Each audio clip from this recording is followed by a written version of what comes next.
Hello friends, I'm Aaron Ciotti. Everybody calls me Ciotti. Welcome to Whoop with an H Wednesday. We're doing Q&A as always. We're testing a bunch of 1.6 inch props. That's the prop size for 75 millimeter tiny whoops. We're testing a bunch of motors that make sense and some that don't. Basically, we're going to be testing two different 1102 motors. One of them is 18,000 kV. The other one is 19,000 kV. One of them is a 1 millimeter motor shaft. The other one's a 1.5 millimeter motor shaft, which is kind of why we're testing such similar kV motors. That intro was the Los Cabos setup, by the way. We're testing an 0803 16,000 kV and an 0802 22,000 kV. A real random kind of selection of motors, but that's kind of on purpose. That's to kind of take a look at these different 1.6 inch props and figure out which ones are too draggy, which ones are not draggy enough. I think they're all going to be kind of too draggy for the 0802. But it'll be really interesting to see. The 802 is in there very specifically to see. It's a higher kV. It's a 22,000 kV. It's in there specifically to see if the 1.6-inch biblade is basically too draggy for that stator volume versus 803 and 1102. Pretty sure that it is, but it's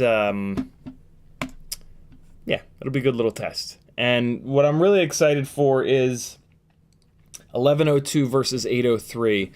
1102 has significantly more stator volume, but 803 has more vertical winding surface.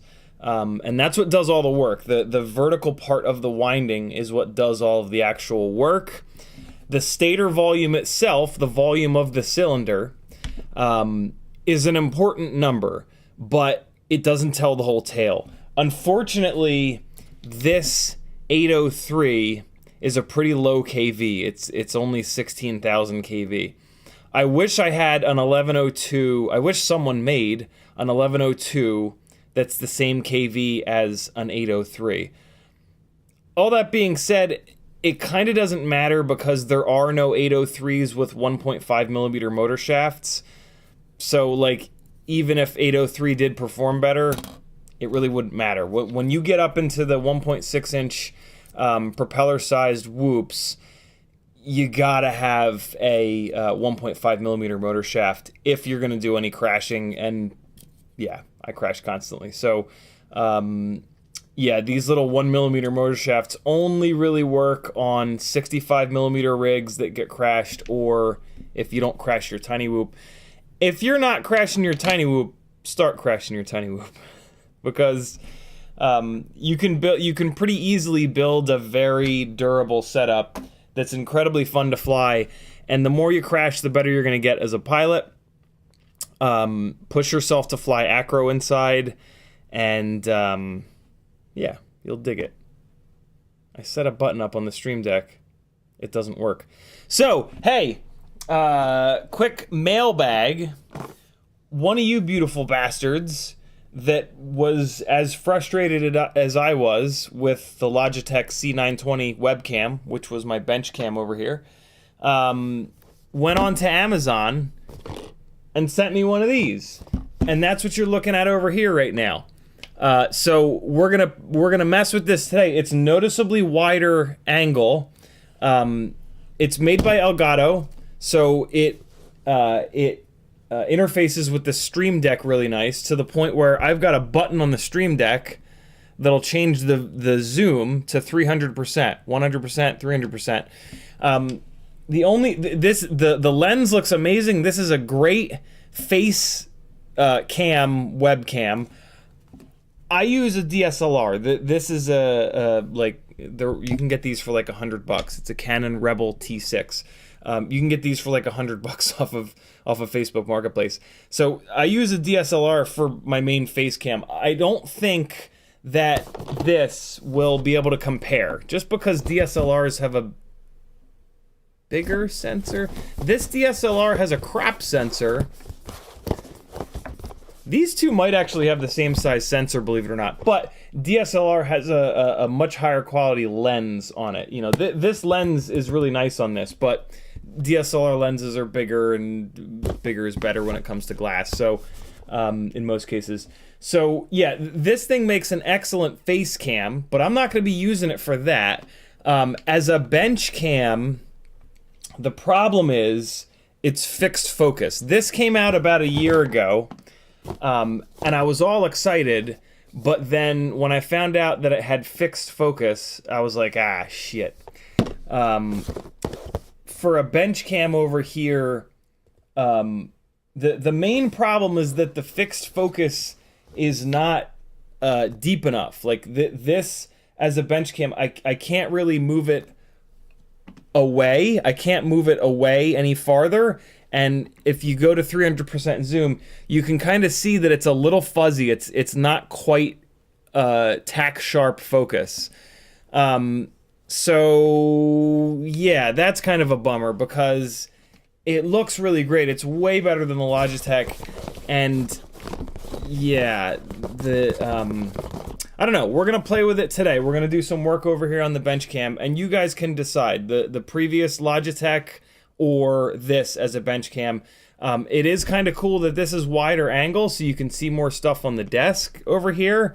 But then I have a feeling that's gonna make seeing the details of what I'm doing a little bit more difficult. So, yeah, we'll give it a shot. I'm going to use that 300% zoom feature. I'm basically going to be using the 300% zoom feature in lieu of an autofocus on the camera, since it doesn't have the autofocus. The problem is zooming into 300% on a 1080p camera, it's not doing it any favors. So the two things going against it are it's not tack sharp on the focus because I can't get it far enough away from the work surface. It's meant to be like an arm's reach away on the top of your monitor, right? So they've dialed the focal distance in to this. Well, over on the bench here, we're only dealing with this much of a focal distance. So yeah, it's a little bit what's called back focused. Photographer nerds will know what I mean. But also, yeah, we're in order to get a close up, since it doesn't have the autofocus for me to hold stuff near it, we're cropping in 300% on the 1080. So, unbelievably, I actually think that the Logitech is a better bench cam. But let's give this thing a shot tonight, and you guys can decide whether or not this thing is here to stay. Whoever sent this to me, thank you so much. This is super, super, super kind. But yeah, I'm not going to use it for it. Like I said, it's an amazing face cam, thus the name face cam. But I'm not going to use it that. I would rather use a DSLR for the face cam, for my face cam. But yeah, we'll see. And you guys can make the call. Jason with a great question. Anybody remember that trick to make props sit tighter on tiny whoop motors? Yeah, Jason, it's super easy. Take a really sharp pair of tweezers or anything with like a really sharp point on it, like a pin. Take the propeller, and what you want to do is make a groove on the inside of the propeller.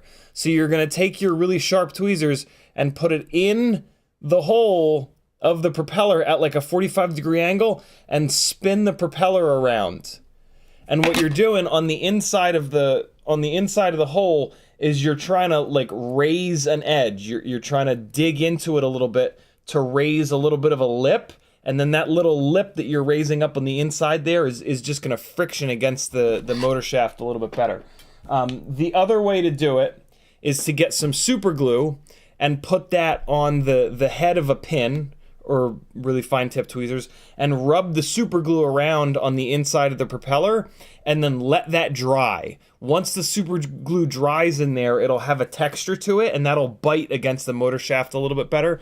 I really dig the first trick I showed you though, because eventually that super glue will push out of there. Once you put that prop on and off and on and off a bunch of times, every time it'll push a little bit of the super glue out, and then eventually the prop will come off again.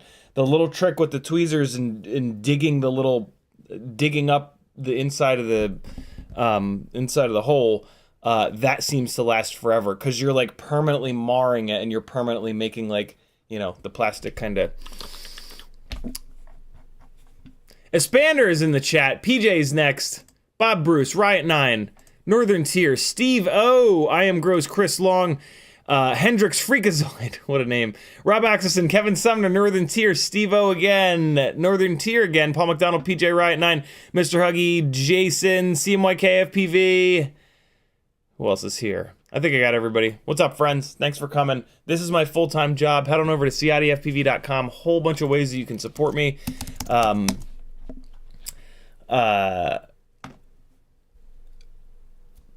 There it is. Patreon continues to kind of fall off. I don't know what's going on. So if you have a couple of bucks a month and you're not on my Patreon, or just double check to make sure you're still on there. Patreon is kicking people off for some reason. I don't understand what's going on. So do me a favor, check Patreon, make sure you're still on there. I mean, you'll still be getting the emails. So if you're getting my emails for every live stream, you're still on the Patreon. But yeah, Patreon is the thing that helps me out the most. It is the closest thing to a paycheck that I've got.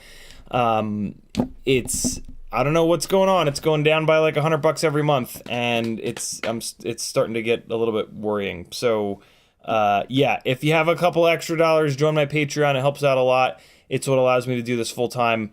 I'm hoping that I don't have to get another desk job here in 2023, because, yeah, I would only realistically be able to stream like once or twice a week if I did that, and I don't want to do that. I like streaming 10 hours a week. It's been a blast. It's been great for my mental health. So if you have a couple of bucks, help a brother out, join the Patreon.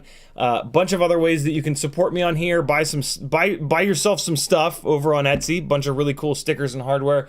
I've got these brand new Gangly Gang stickers, which yeah, see, so here, like, you're kind of getting to see, like, I can't hold stuff up to the camera because it goes completely out of focus. I gotta hold stuff down here because, yeah, it's fixed focal length. The Gangly, I swear to God, the Gangly Gang sticker looks better than that. It's really washed out right now. There you go. That's what the Gangly Gang sticker actually looks like. I think this is just a glare issue right now over here. That should be a little bit better. $5 for one, $10 for two, and I'll throw in an extra sticker for 10. There's a PayPal button here. Click on that, put a note in with your address, say, yo, Gangly Gang sticker, please, and I'll send you one. Teespring, buy yourself a cool shirt or a tote bag. You're going to love the tote bag. I think it's out of stock, though. Fiverr, I'm going to work directly with you, one-on-one, help you fly better, build better, tune better. And a bunch of affiliate links. Every time you're doing an order for things on the internet, think about your buddies that create content and see if they've got an affiliate link to that website. Doesn't cost you anything, doesn't affect you in any way, and they get free money. BetaFPV, Newbie Drone, FPV Cycle, Amazon, Get FPV, Oh My God's website, Flywoo, Banggood, Camera Butter. Affiliate links to all those fellas. You guys have been absolutely killing it on FPV. Thank you for remembering to hit the affiliate link. It makes a huge difference. That's been really kind of keeping me afloat. So thank you very much for that. I appreciate it, fellas. Bob, if you want to talk directly to me in the chat, all you got to do is type CiottiFPV. If you do that, it'll light up an orange, like Bob Bruce's comment here. How's it going? Looking forward to the show. What's up, everyone? What's going on, Bob? Rob Exelson says, hola, Gangly Gang. PJ says, do you have any interest in HD0? I think they have products for 2-inch and 5-inch, but a VTX like the Flywoo Goku HM850 with digital video would be perfect for micros like Ripscrews. Thoughts? I've not been impressed by HD0 so far. I did the FPV Exchange very kindly sent me the Mobula 6 HD0, which we flew around. I tried a bunch of different motors on it, and I even tried to put it into a fractal frame, and I was not blown away. I think it makes sense for racers, but I can't figure out any other realistic use for it. The quality isn't good enough for using as like HD video. Like, you kind of might as well just use analog, especially because the way that HD0 breaks up is really ugly. Like, the way that analog breaks up is a lot less harsh. So yeah, it's also a significant weight penalty. It's a 4-gram weight penalty, which on a tiny whoop is kind of too much. So if you start going up in size from a tiny whoop, well, now you don't really need it to be that lightweight, so the walk snail system becomes a lot better of an idea. You've got onboard DVR, and it's just better quality.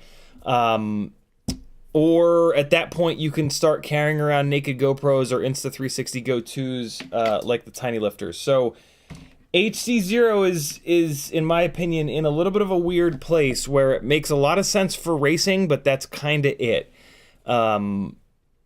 So yeah, FPV Exchange also sent me the goggle module over. Super cool of them. And like I want to like it, but I can't figure out a use for it. They're also really struggling with their VTX selection. You know, they've got a 1 watt VTX, which is absolutely massive and heavy as hell, which I have no interest in. And then all the rest of their VTXs are 200 milliwatts, which is just not really quite enough. So I do have one of their 20 by 20 VTXs, which at some point here is going to be put into my 3-inch frame just to kind of give it one last shot. But yeah, I mean, the size of the VTX, the weight of the VTX, and the fact that it's only 200 milliwatts and it's only barely better than analog, I don't really have high hopes. Like, I would rather have an analog setup with a tiny little VTX that'll go up to like 400 or in some cases 500 milliwatts, which will have better range than 200.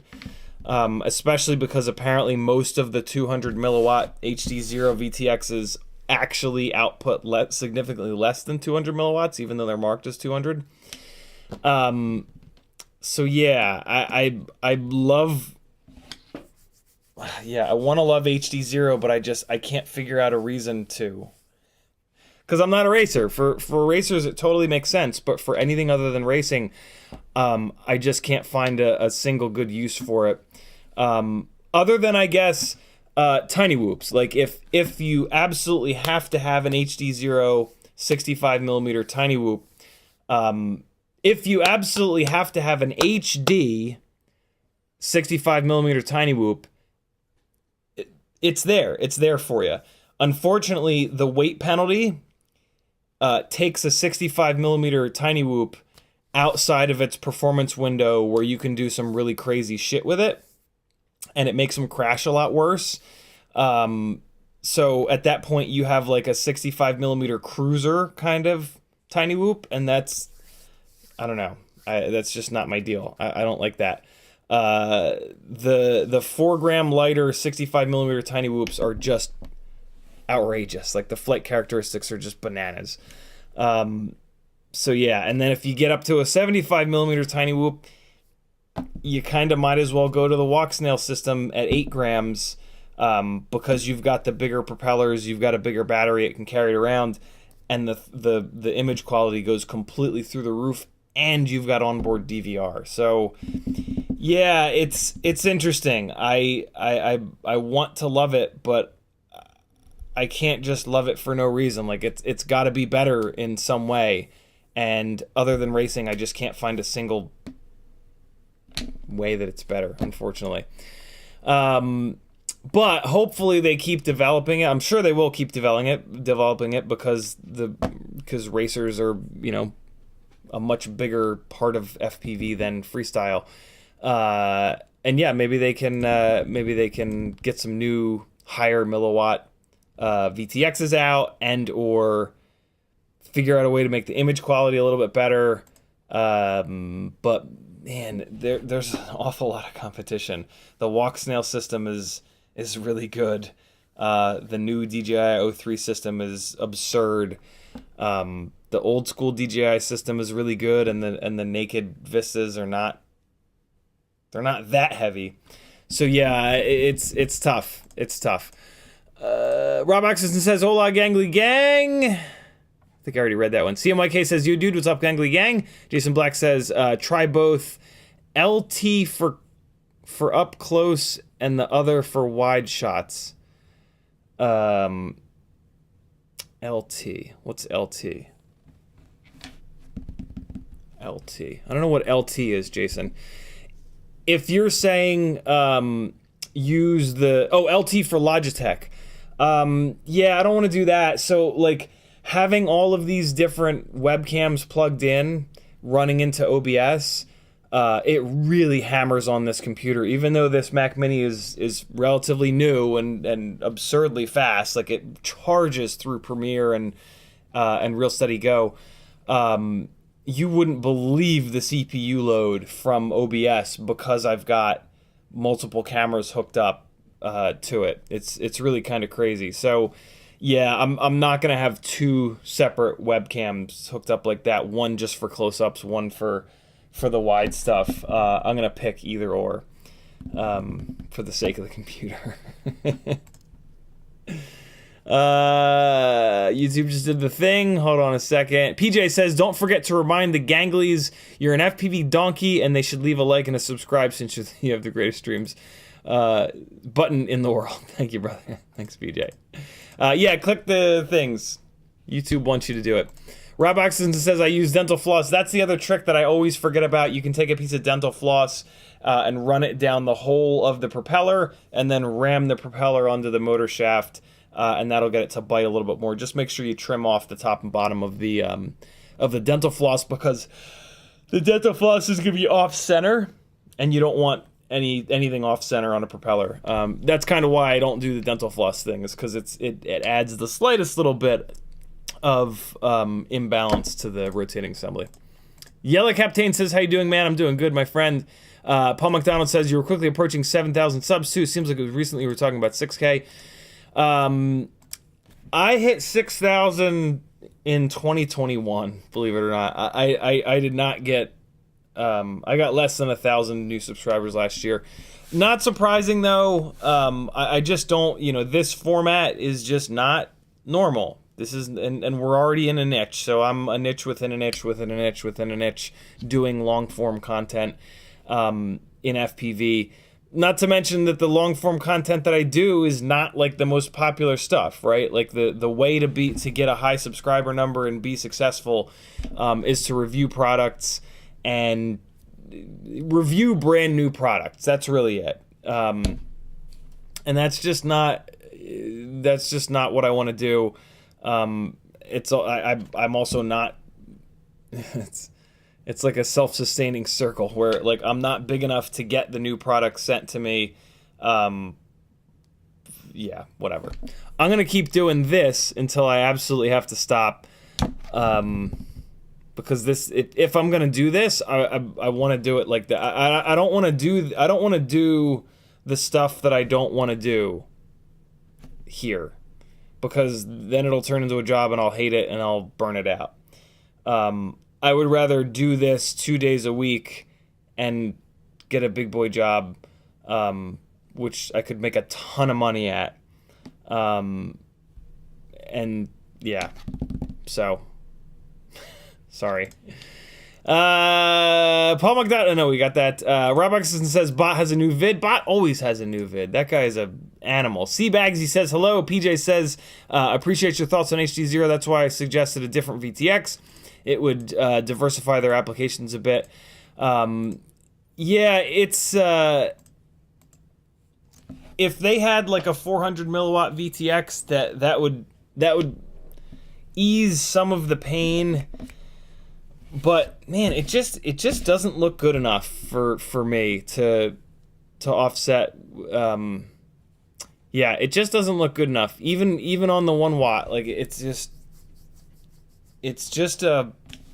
kind of fuzzy. It's just not sharp. And a lot of the other ones are. So yeah, I can't figure out a good situation for it. But maybe this 3-inch rig will change my mind. Maybe this 3-inch rig, my frame, with the 200 milliwatt VTX, maybe there'll be some kind of magic there that kind of changes my mind. But I doubt it. I really... I don't know. We'll see. I'm the walk snail system is much more has a lot more promise, because the video quality is just so much better, and the onboard DVR is really amazing. So like with that system, you don't have to run a RunCam hybrid. You don't have to drag around an Insta360 Go2. You can just use the camera straight out of the goggle DVR and onboard DVR as a really decent looking source of HD video. With HD0, it's only an FPV cam, So now you've got to drag around another 20 plus grams of HD cam, and on these little rigs that's a big deal, especially because you're now putting a camera up on top of the rig and it's going to get abused up there. Having the walk snail system with the FPV cam, HD cam inside the frame, much like the Ripsqueak fleet with the HD with the Runcam hybrids, that really makes them so much more durable. And so yeah, it's interesting, but we'll see. CMYKFPV says HD0 goggles are looking nice though. They certainly are. Rob Axelson says HD0 goggles. CMYKFPV says order the goggles and plan to use mostly with analog. HD0 is a bonus. Wondering what everyone is thinking about the future of the system. Thanks again. You're certainly welcome. Yeah, it is awesome that the HD0 goggles have analog. I didn't realize that until very recently. That's a big deal, especially because of how incredibly uncomfortable I find this setup to be. Any of these modules that hang off the front of the goggles, they really make the goggles want to like cantilever off your face, and then you got to crank the strap a lot tighter, and it just, man, it's just really uncomfortable, and you've got fucking antennas all over the damn place. So yeah, I'm super lucky that FPV Exchange sent this over to me for review, and I don't want to bite a gift horse in the mouth, but this goggle setup right here is not, I do not want to fly more than like 1 or 2 batteries at a time on this. I just find this to be incredibly uncomfortable. So if you're going to go down the HD0 route, expect to spend the money on the HD0 goggles, because this is not going to be something you're going to want to put up with forever. So yeah, it's great that they're coming out with those goggles. So yeah, and maybe, I don't know, maybe the HD0 goggles with analog are better than Fat Shark HD3s with a rapid fire. That'll be an interesting test. I hope somebody does that test. Because yeah, if the HD0 goggles are better than this goggle setup, then I'll sell this and snag a set of those, and then HD0 will be an option, and those will become my analog goggles. That would be great. But I don't know. I don't know if it's going to get much better than the rapid fire.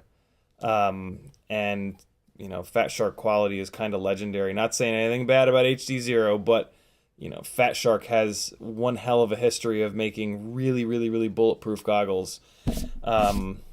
So yeah, and I already have these. So Gert Jan says best wishes for 2023. Wishing you all the best. Thank you, brother. You as well. Rob Oxen says bot like the analog on the new goggles. Very cool. I've not seen that video of his. I got to dig around his channel a little bit, see if I can find that. Rob Oxen says, "My Fat Sharks suck with the HD0 VRX. They are old. I'm getting the new goggles. Very cool." CMYKFPV says the goggles are $450 now, I believe. Not bad. No module though. Yikes. $450 with no module. Okay. AAR and Coaster says, have you found any piloting gigs for extra cash? I have not. Kevin Sumner says, although even if I did, any gigs that I do are only for exposure. Kevin Sumner says, I have HDO2s and HD0 goggles on the way. I can take some comparison photos once they arrive. Very cool, Kevin. That'll be rad. BeepTube says, the HD0 goggles can use a rapid fire module and also deinterlaces the video. Very, very cool. Okay. PJ says the goggles are $495. Man, that's a lot of money. Grep Boy's in the house. What's up, Eric? I missed the call today with Eric and Joshua because there's apparently been a gas leak in the basement here that I didn't know about. The valve on the fireplace down here was leaking. This morning I got an email about our next gas bill, which is going to be $250. And I was like, whoa, what? So Maggie called the gas company and was like, yeah, $250 seems like an awful lot.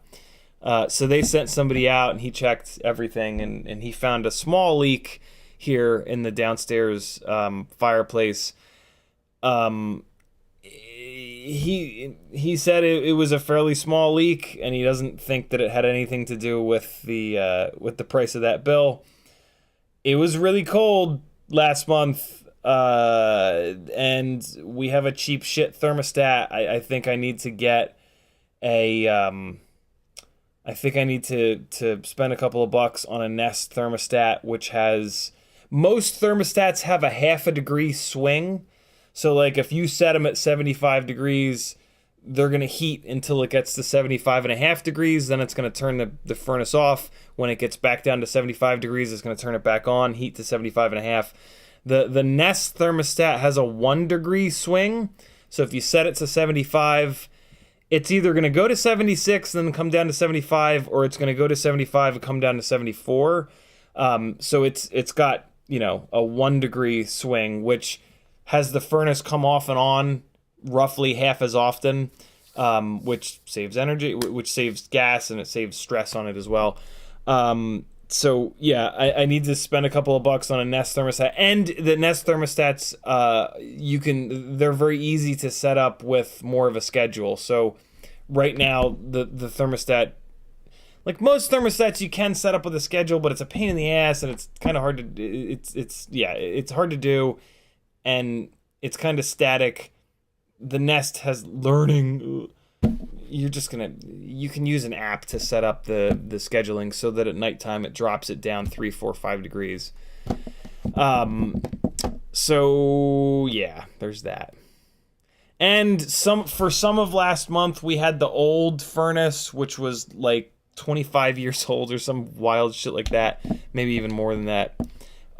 So yeah, I was hoping that this next gas bill was going to be less than the previous one because of the new furnace, but it was like over double. So yeah, I don't know, man. I don't know. The Battery O says, I do HVAC for a living. Nest is 100% trash. Look into the Ecobee. A month or so ago, when I was talking about this in chat, somebody that does HVAC for a living said that Nest they actually preferred Nest to Ecobee. So yeah, I've now heard it both ways. I don't know which way to go now. I know that on the Ecobee you can set the swing to 2 degrees, but a lot of people complain that with a 2 degree swing, you're constantly either too hot or too cold. I don't know.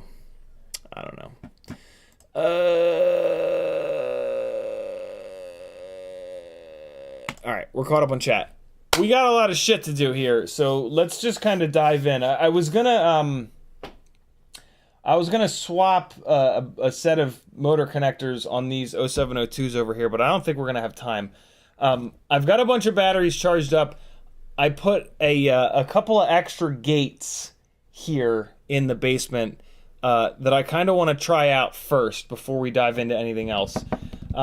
We're also going to play around with these Gemfan Prototype 1.6-inch props. I'm going to throw them onto we're going to do some sound testing on these Tinylifters again to see if, for any reason, maybe these new Gemfan Prototype props are any quieter than the current selection of Gemfan props. So yeah, we got a bunch of stuff that we're gonna be doing here. All right. My brain just shut off. Okay, so yeah, and we're also gonna play around with the 1.2-inch Gemfan prototypes, which I can't show you, so I'll just hold this thing sideways, like this, on 0802 propellers. 0802 motors. 0802 30,000 kV motors. This is the Fat Mobula 6, and we're gonna try to get the absolute maximum amount of thrust out of this rig. Gemfan did not want me to tell you guys any specifics about these Prototype propellers, so I'm just gonna bite my tongue. But yeah, I've been really impressed by these Prototype propellers on 0702 motors, but these ones, so they sent me two different 1.2-inch Prototype props. One of them is more draggy than the other. These are the ultra draggy ones that I have here on the 0802 30,000s right now. These are the props that were on the 0702 Gore motor that cooked, and I think that was the reason for it. I think that this is a much more draggy. Basically, with 0702s, you only want to run biblades, and this is much more draggy than a biblade. So I'm very curious to see how these are on a bigger stator volume motor. An 0802 stator is going to be able to absorb more heat and should be fine. 30,000 kV is a ton, and could be too much for these quad blades, but we're going to take a look and see. You're going to get to see some really short run times in a minute here. So yeah, let me just get this out of the way because I want to save the rest of these batteries for the Tinylifters. So let me, we're going to fly 2 freestyle batteries real quick to check these Gemfan 1.2 Protos on 0802s. I'll show you guys I got a couple new gates up. We'll see if they're in good spots. And then we're going to move on to the motor testing and the Tinylifter sound testing. Cool? What's up, Rock Crawler? All right, so let's get this plugged in. All right, VRX is plugged in. And powering up the transmitter. Get some goggles going here. Okay. So, this is the ultimate freestyle Tiny Whoop, but with tinywhoop.com Hex. These are the lighter weight 0802s, 30,000 kV motors. Everything else is, and this is the AIO that's been giving me problems. So, and I'm loading it down with kind of draggy props, so it could really struggle. Or maybe not. We'll see in a second. Okay. Here we go. I'm not going to throw music on. I'm going to kind of like just talk through this. Because this is going to be, yeah, just a couple of batteries. We're not going to really, not trying to fly good right now. Just trying to feel this out a little bit. Oh, okay. Okay. Why would that be happening? Did I put the props on wrong? No. Yep, sure did. It's unbelievable to me that after changing propellers probably tens of thousands of times by now, I still managed to put the wrong props on sometimes. I just don't get it, man. I just don't get it. Hold on, just stare at that static for a minute. I know it's kind of ridiculous, but I just need to swap this one propeller. Hang on. 1 second. 3, 4. Okay, cool. So I got this, and I just need a high left. There we go. There's a high left. All right, cool. So now we've got propellers on here that are going to send, that all 4 of which are going to send thrust downwards rather than upwards, which is fairly important. Okay, so there we go. This should fly a little bit better. Get this plugged back in. There's a chance the motors aren't spinning in the right direction because I did just have to change one of the motor bells out here, but I think I fixed that. Yep. All right, we're good. So here are the new gates. Here's one of the new gates. Both of the new gates are these nice gigantic Weebleed FPV gates. Oh God. Oh God! Okay, I like it already. Oh yeah, that gate's there to stay. So that's a good gate location. When I hang these gates up with these little, see those little white nubblies up there? They're actually cord holders. They're for like sticking to the side of your desk, and then you can put your cords in them. There's one. And so yeah, I kind of put them in different spots. Oh man, the core temperature is just going up and up and up and up. Let me keep this thing moving. Here's where I had to turn off some of the valves for the fireplace down here to get it to stop leaking. Oh no! I thought it would. I gotta be honest. I am not impressed. Oh, the runtime is awful. I'm not impressed. I think this is too high of a KV for this draggy of a propeller.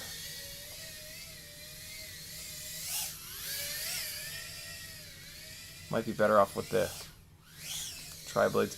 Yeah, it doesn't have any pop. I think it's I think the propellers are just too draggy for 30,000 kV. So let's do this. That battery's done. Let me actually move this to the less draggy Protoype propellers, because this is obviously not the way. What was that runtime? Like a minute and a half? That's kind of absurd. There is something wrong with this AIO. Like that core temperature warning should not be happening.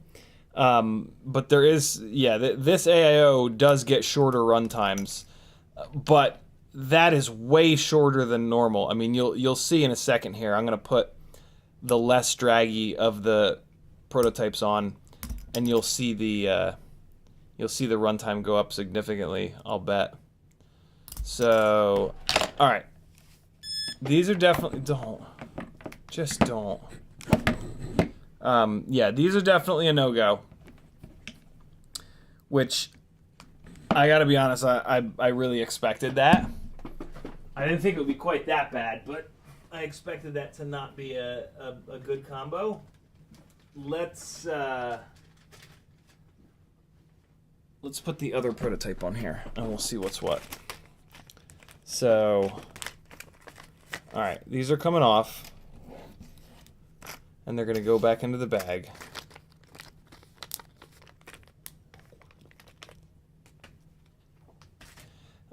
And then we're gonna put these ones on that are less draggy.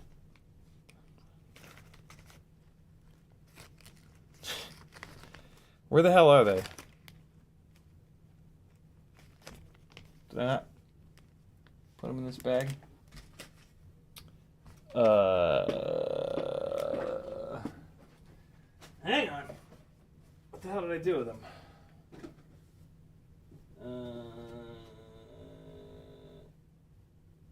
Oh, here's the other ones. Ah, okay. I see what I did here. All right, so let me grab 4 of these, and we'll give it a shot.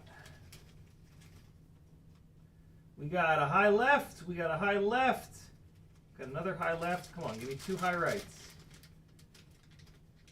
There's 1 high right, and there's another high right. All right, so we're good. And throw these back in here. Throw these back in here. And we're golden. Okay, motherfucker. Wait, no. Right, left.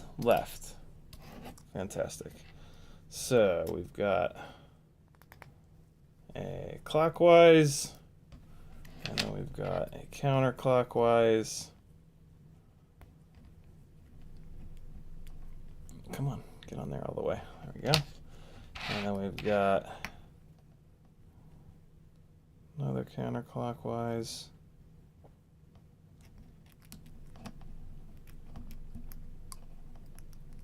And clockwise. All right, cool. You might be able to hear a difference between these and the ones that were just on it. Maybe, maybe not. All right. Fresh battery. Here we go. I don't know where the leaky battery went. It's in here. I haven't noticed any of the batteries leaking. Telemetry recovered. None of the batteries have died. Low battery. So, I don't know. Maybe we just needed to, leak for a minute. Steady Eddie says the core temperature warning will go away if you turn off the LSD. It sure will. All right, here we go. Let's fry. These are the less draggy prototypes. Yeah, you can totally hear a difference. 9. Ooh, just missed it. Ah! Easy. Okay. 7. Yeah, these feel much better. 5. Oh boy. 4. 3. These feel much better. 2. 1. Oh god! Alright, that was not on purpose. Yeah, these feel way better, man. And these feel a lot better. Oh shit. These feel a lot better on these 0802s than they did on the 0702s. This is kind of interesting. Ignore the core temperature warning. Ah. Didn't get that quite lined up right. Ooh, rejected on that one. Ah! Even the huge Weebleed gate still got me. Oh, man. Yeah, so... I'm not getting the hang time that I'm used to with the 0702s. Which is why I'm missing some of these things, but... Basically, it's heavier with these motors, so it's coming down. It's not hanging up in the air for quite as long. And I'm just used to the 702s. This still flies really good, though. Don't get me wrong.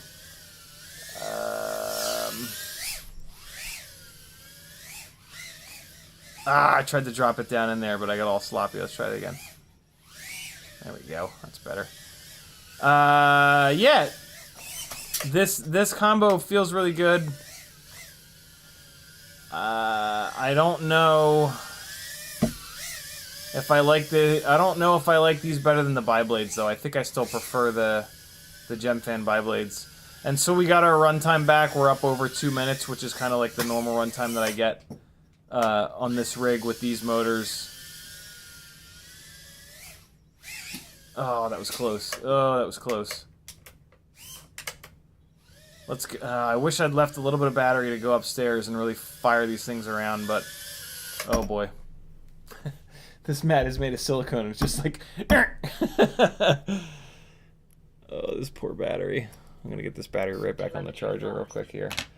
All right, so... Yeah, interesting.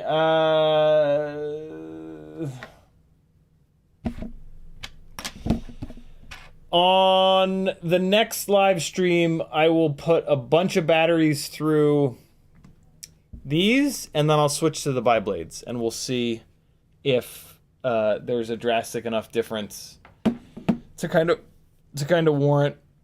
I don't know. 30,000 kV is really, that's like a kV for biblades, I think.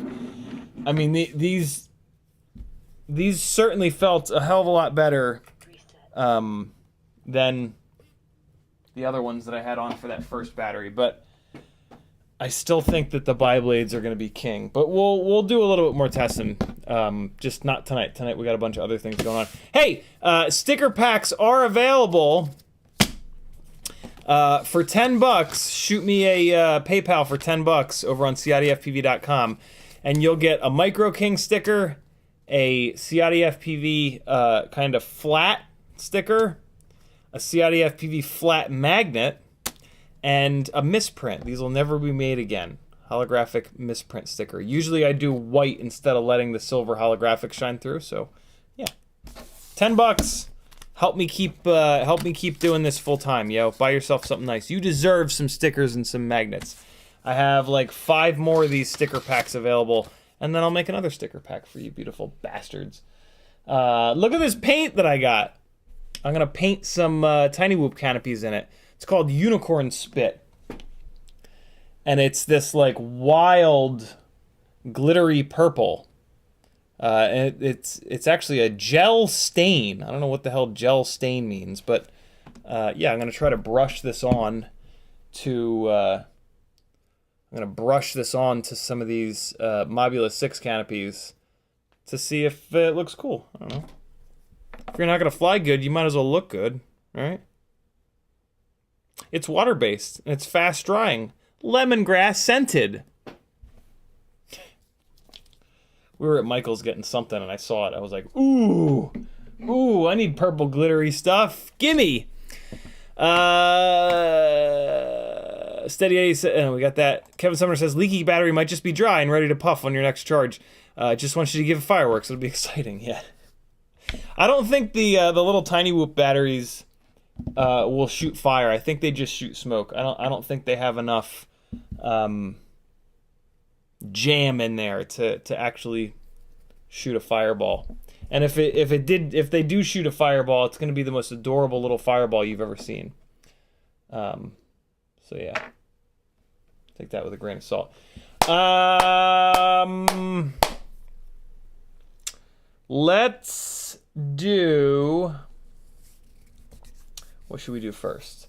Well, let me let that battery come back up to. Yeah, let's do some sound testing of the bigger Gemfan prototype propellers first. So this is. All right, we're just going to use these smoke crotch colored ones. So Gemfan sent me both 1.2 and 1.6 inch prototype propellers. I've tested the 1.2 inch props a ton. I've given them feedback. We're good to go there. I've not tested these 1.6 inch props very much. I did test them a little bit on a 1S Mobula 7 rig, and the 1S just didn't really have enough. I still preferred the biblades on 1S. These Tinylifters are 2S, and the one of the most important things about these Tinylifters is the sound level. I'm trying to keep the sound as quiet as possible so I can fly it in sketchy spots. And so yeah, it's all about the sound. The runtime has been pretty similar between a bunch of different propellers that I've run.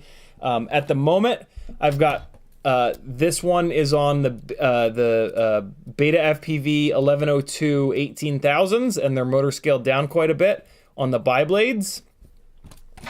And then this one is on the Newbie Drone Flow 1102 motors, which are 10,000 kV. Pretty sure they're 10,000 kV. They're definitely not the higher kV ones. So yeah, 10,000 kV at 100% motor scaling. But I've got these quad blades. These are actually the V2 Gemfan quad blades that you can only get from Flywoo. Very, very subtle difference. Basically, the hub is a little bit smaller, so they're a tiny little bit lighter. The problem with these, though, is that the blade profile is very aggressive, and it's a very, very, very pitchy prop. I'm also not convinced that this is any quieter than this. With these quad blades, it should be quite a bit quieter than this one with these biblades. But with these quad blades, it has like a really shrill kind of screeching sound to it. Whereas with the quad blades, it's a lower pitched sound, which is just seems to be a lot less obnoxious, and that's what we're going for. So I think what I'm gonna do is, so I've got 2 of these 1.6 inch prototypes. One of them is much more draggy than the other one. Can't give you any more clues. So I'm going to put the less draggy of these prototypes onto this guy after I run it with the biblades. And then I'm going to put the more draggy ones onto this guy. after I run it with these quad blades, and we're gonna see if we can tell any difference in noise level. So let's do these guys first. I'm gonna put this rig up in the air with the 1.6-inch Gemfan biblades as it is now. I'll run it out into the hallway. I'll run it around this room a little bit, and then I'm gonna switch the props as quick as I can. I'm gonna fly half of a double battery, and then I'm gonna swap the props and fly the other half. And I kind of need you guys to tell me, like, which one is louder, which one is less shrill, which one is quieter. So yeah, let's do it. I am gonna put the Insta360 in here because I want to weight it down as much as I possibly can. That's gonna make it louder, which is kind of the point. It's also tuned for the Insta360 Go2 to be on here. Flies fine without it on there, but yeah, we're trying to make as much noise as possible to really draw out those differences. So here we go. We're gonna plug a couple of batteries in here. Hey, by the way, Newbie Drone is sending me one of their V4 bind and fly Acro Bs, which is going to be awesome for review. So yeah, one of these Tinylifters is going to get that AIO. I am going to review it as a bind and fly, but you guys know exactly what that review is going to be. And then I'm going to promptly tear it apart and use that AIO because the motors that it's coming with are way too low of a KV.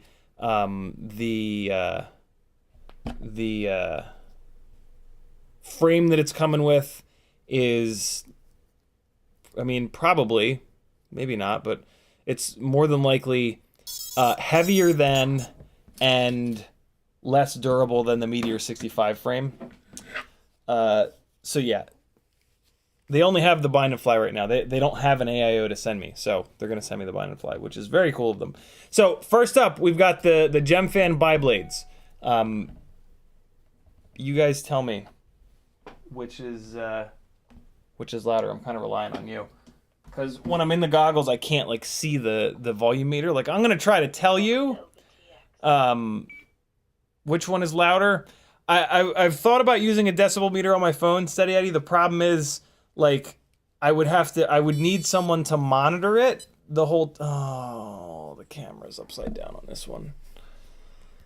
Oh my god. All right, so I'm gonna have to fly this one line of sight. So I'm gonna really need your guys' help with this. Yeah, I would need someone to monitor the decibel meter because as I fly around the room, the decibel level is gonna change. So yeah, all right, this is gonna be rough. I'm gonna have to line of sight this around the room. You gonna arm? Please arm. What? Why you no arm?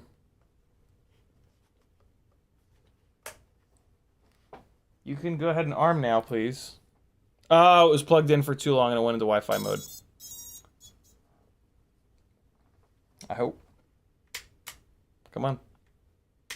Hey. All right, let's try this out.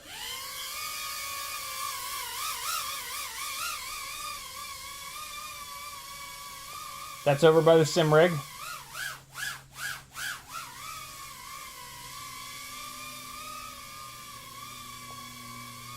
That's all the way over by the door. I'm coming back. All right. I mean, I don't know what else I can really do. Like I can walk around the room with it, but I don't know if that makes any sense. So there's that. That's with the biblades, and now I'm gonna put the less draggy Protoype props on here real quick as I can at least. This is the rig that I was flying around that orange Japanese maple tree. That really nice little edit. That was super fun. At some point, I'm actually going to go props in on these guys. Because they are Cinewhoops, after all. But I'm not doing that today. Alright. 1.5 millimeter motor shafts here. And I really need to get that GetFPV order in for those 1002 22,000s. I'm super interested to see how those are. Okay, prototype props are on. Plugging back in. Let's see. Telemetry recovered. Here, you guys can fly upside down. Get Low nauseous. battery.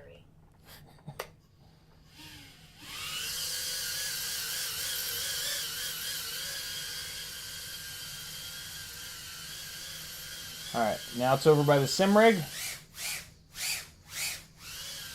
Put it over by the door.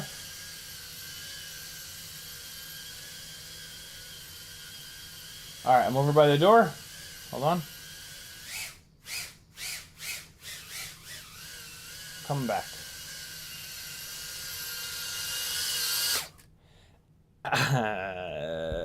Man, that's hard to tell. That is hard to tell. Telemetry lost. I'm going to leave these on here and fly around outside a little bit and whatnot to see, I don't know, to see if these perform any differently. But, I mean, these are not a biblade, so they're not going to be as efficient as the biblades. And if they're not going to be noticeably quieter, then I'll take the efficiency. Know what I'm saying? How low did I run these batteries? Is the question. 402? Okay, so I can run these. I can run these on the other rig. So let's try this other rig. This should be Justin. You can just rewind. This should sound identical. All right. This one I should actually be able to fly too, because I think the world will be right side up. So first up is on the current non-prototype Gemfan quadblades, NBD Flow 1102s. This one will actually fly around. Iric with a really good idea, testing noise level. Couldn't you just tape it to the desk, arm it, give it throttle, and get a reading? Yeah, absolutely. Then save the flight until after that. I could totally do that, but like, that's gonna give me. I think there's more to it than just the decibel level, right? Like, I think that, like, because I'm almost sure that the quad blades are going to be a lower decibel level, but if it's a more shrill sound, more people are gonna want to kind of look at it. You know what I mean? So I'm trying to do a more real world test, I guess.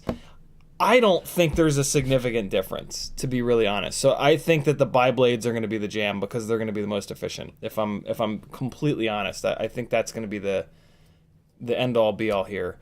But you know, it's a fun, interesting thing to test. So here we go. Current generation quad blades first, and then we're going to go to these prototype propellers. Can't possibly imagine there's going to be a significant difference in sound here, but I've been wrong before and I'll be wrong again, because the only way to learn shit and get better is to be wrong. You don't learn a goddamn thing when you're right. Feels good, but you don't learn anything. I'm here to learn, damn it. Trying to make shit better, not just get my rocks off being right all the time. Be wrong, friends. It's great. Be wrong as much as you can. All right, Insta360 Go2 coming off of the BetaFPV rig and going on to the NBD flow motored rig.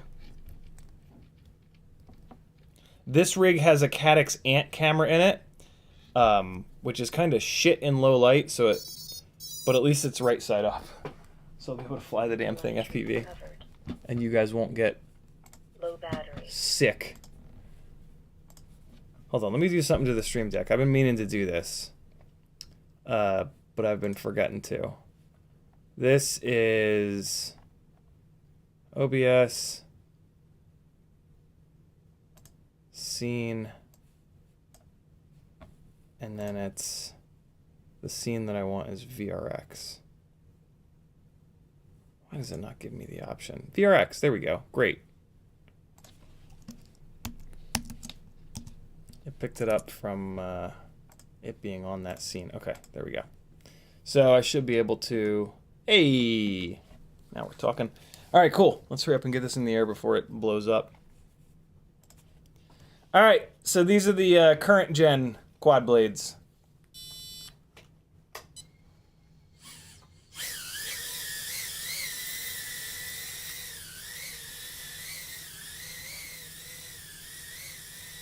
Was by the door. Doing them out of order this time. And now by the sim rig. And now since we're FPV, I can fly it around the room.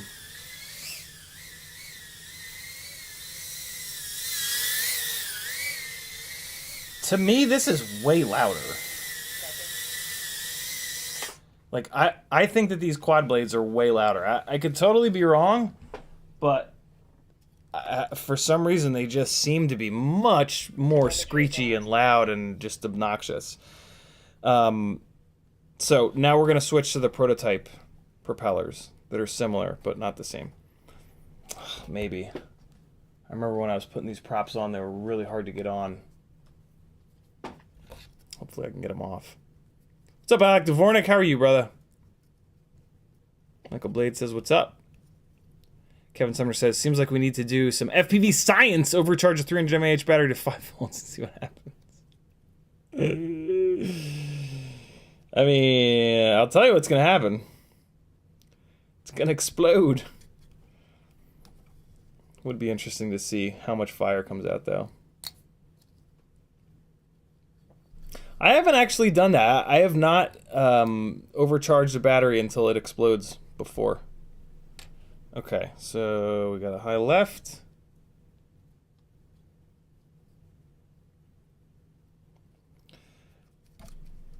Okay, there's one. I would not be totally surprised if these props that I'm putting on are a little bit quieter.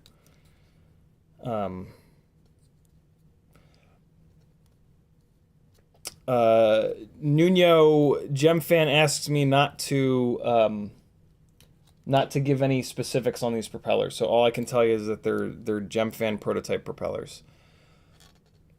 All I'm allowed to say.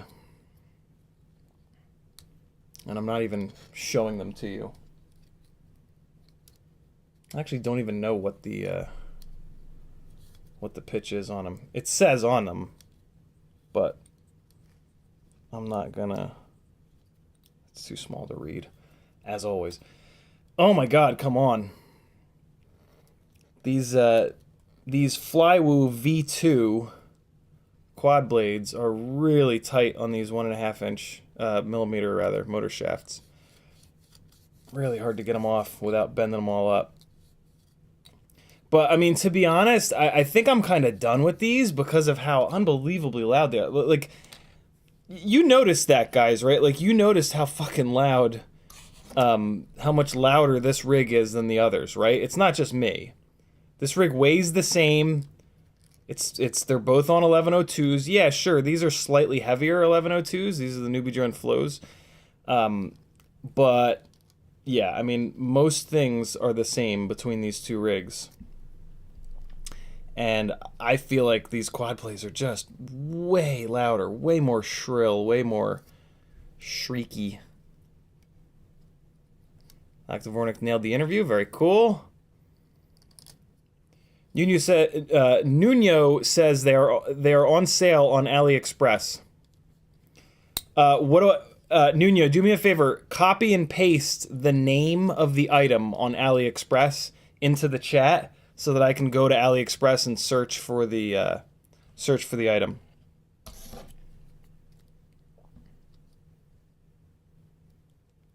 All right, third one going on here, and here comes the fourth. Come on, Brandon's baked beans at the waiting room. Flesh FPV says, "What's the on-off switch you have on your Fat Sharks?" This is made by my buddy Ron, FPV geek, a couple of years back, and it's called the. I don't even remember what it's called. I don't think you can get them anymore though. He had a hell of a time getting these things manufactured, and it was actually so bad that he kind of got out of FPV afterwards. Like, it was just such a traumatic experience. Just going through, he kind of got screwed over by one engineer and then one manufacturing shop, and it was just a fucking nightmare. And he ended up spending just tons and tons and tons of money. So yeah, it was a real shame. He was a great guy. Ron is an awesome cat. But yeah, he went by FPV Geek, and I actually helped him out with some of the engineering, and like I found a problem with them, and then I spent some time on the phone with his engineer, and it's a whole big thing. All right, we're gonna run this battery that's currently on it. Prototype props are on. Let's see if it's any quieter. Pay most attention to when I'm by the door. Just a switch, that's it, JAS, thank you. Pay attention to when I'm by the door and when I'm by the sim rig. Ready? Did I turn this off? Nope. Come on. Bind, you bastard.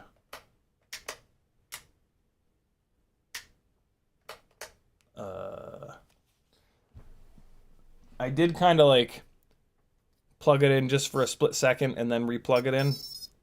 It happened again. Hold on. Let's get a clean plug in here. There we go.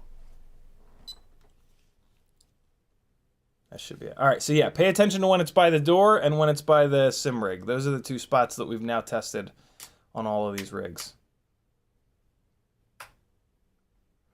Or it's just going to refuse to fucking bind for no reason whatsoever. What the hell?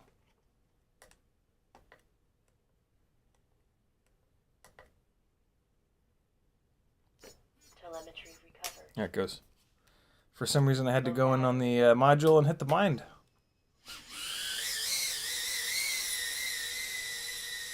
These are quieter. Here it is by the door. Here it is by the sim rig. Here it is running around the room. 20 seconds. These are almost certainly quieter.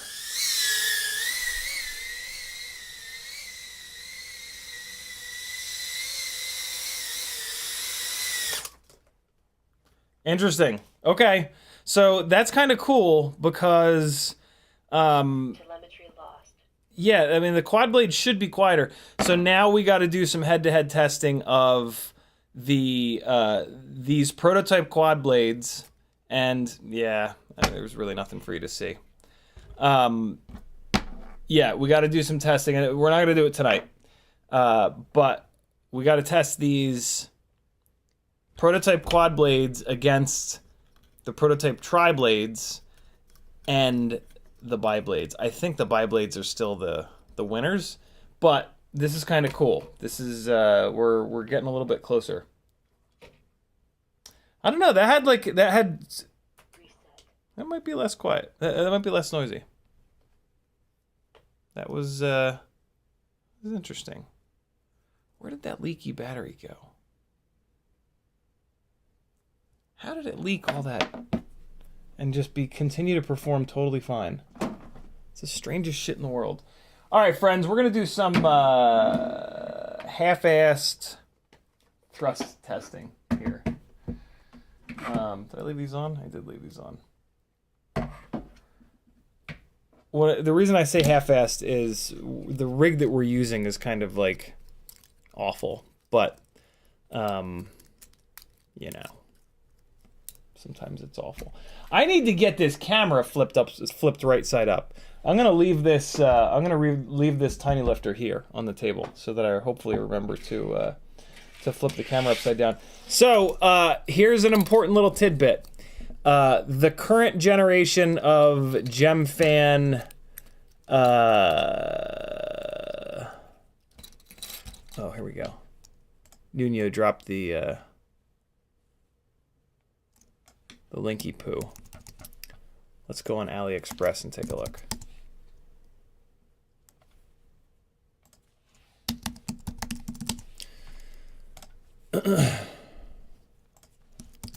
Let's see.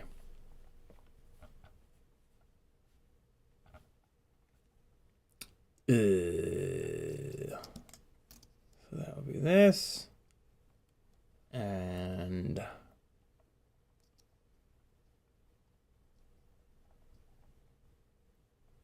come on. Wait. Can I sort these by is there a sort? Sort by orders. What? Price. What? No. Sort by newest. There's no sort by newest, you idiots. Yeah, it's them. And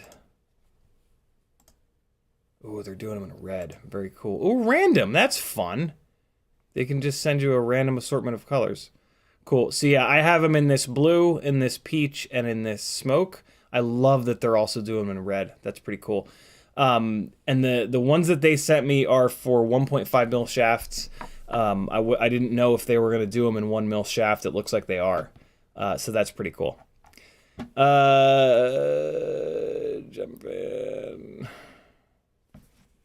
So let's do this. Let me do a search for Gemfan 40 millimeter and see what that turns up.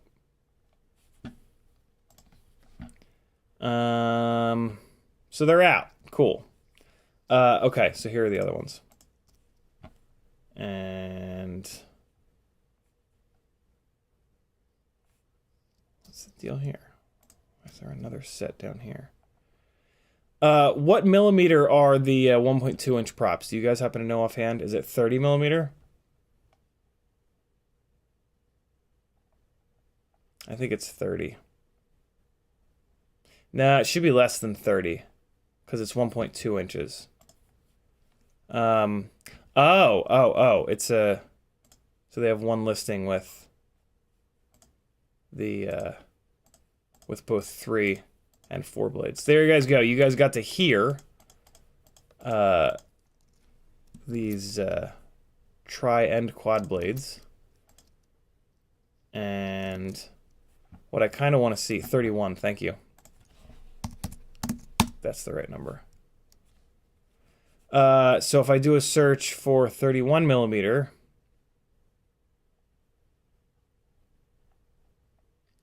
they are not up here yet. So I still can't show you the 1.2 inch prototypes, but I kind of don't need to. Because you just got to see the 1.6s. So yeah, these old school Gemfan 1.6 inch quad blades are just heinously noisy. I'm really blown away. They're also very draggy, which I think we're gonna see in a minute. So yeah, let's dive into some kind of poorly done thrust stand testing here. Oh, this thing charged all the way back up. Okay. So I need to unplug this guy, and I need to plug in my alligator clips.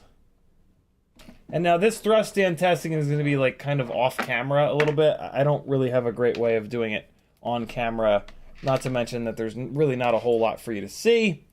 I have no reason to lie. So just trust me here. We're going to take this voltage down to 4.1 volts. All right. And let me just hook it up to this AIO that I want to use that was giving us trouble the other day. And we'll see if it wants to act right. Maybe it'll be cool. Maybe it'll be cool tonight and it'll just boot. I think the problem is the power supply here, but kind of no telling. Let's see. Let's see if it'll boot. I got to take one of these rigs apart really quick and yank the AIO out of it to put onto this frame that has the different motors. Nah, it's not gonna. I can already tell.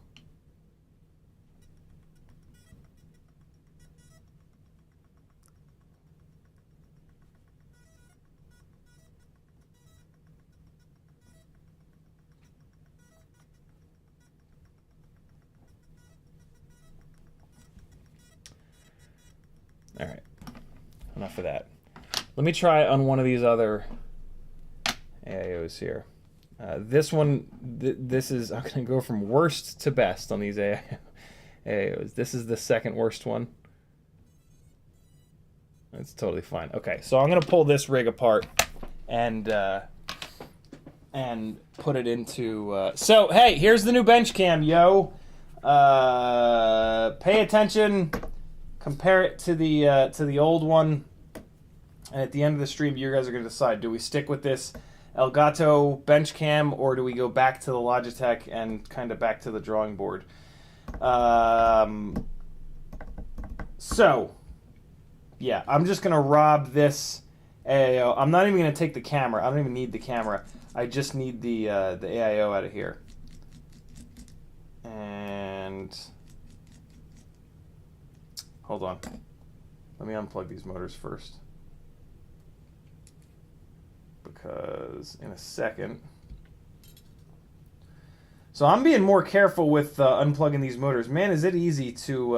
if you're going to pull motors off a bunch of times, maybe unplug them with a pair of tweezers like this, where you're pulling on the connector rather than the cables, because you will absolutely pull these tiny little 30 gauge wires out of the little crimped on connectors at some point, which is not the end of the world. You can buy these little crimped on connectors with wires from tinywhoop.com and then just solder them up to the motor PCB. But I mean, kind of silly to do all that work when you can just spend 1 extra second picking up your thin-tipped tweezers and do what I just did. So, yeah, maybe just do that instead. All right, so we're going to remove this AIO from this rig, and we're going to drop it over into this Cockroach 75 frame that has a bunch of different motors in it. Kevin Sumner says, CiottiFPV is getting you a DSLR or mirrorless some sort of an option rather than the face camera of the Logitech. It is not, Kevin. The way that I have this camera set up, like hanging off of the... I mean, you can see by how kind of wobbly even a lightweight camera like this is. It just won't work. It's just... A DSLR or a mirrorless is just going to be way too big. There's going to be wires coming out of the side of it. Yeah, my little setup here is fairly like kind of tight and cramped. So yeah, the camera has to be a webcam because it has to be nice and small. I know that sounds insane, but just trust me. It's the truth.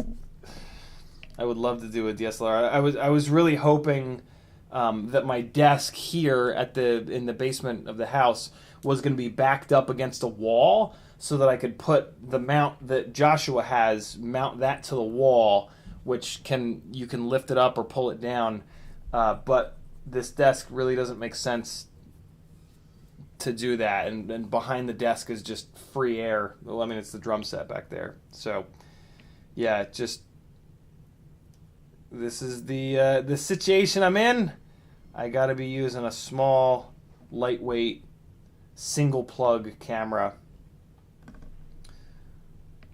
Well, that popped off there a little bit too easily. I wonder if that was not plugged in. That was a little odd. Okay, cool. So, I hope this is going to fit in here. I mean, it should. The cockroach frame is pretty wide open. Okay, let's try to push it down on the standoffs and see what happens. I don't even really need to screw this thing down in here. Jesus, it fits in there tight. My God. The standoffs, nope, it does not clear. The camera plug hits one of the standoffs.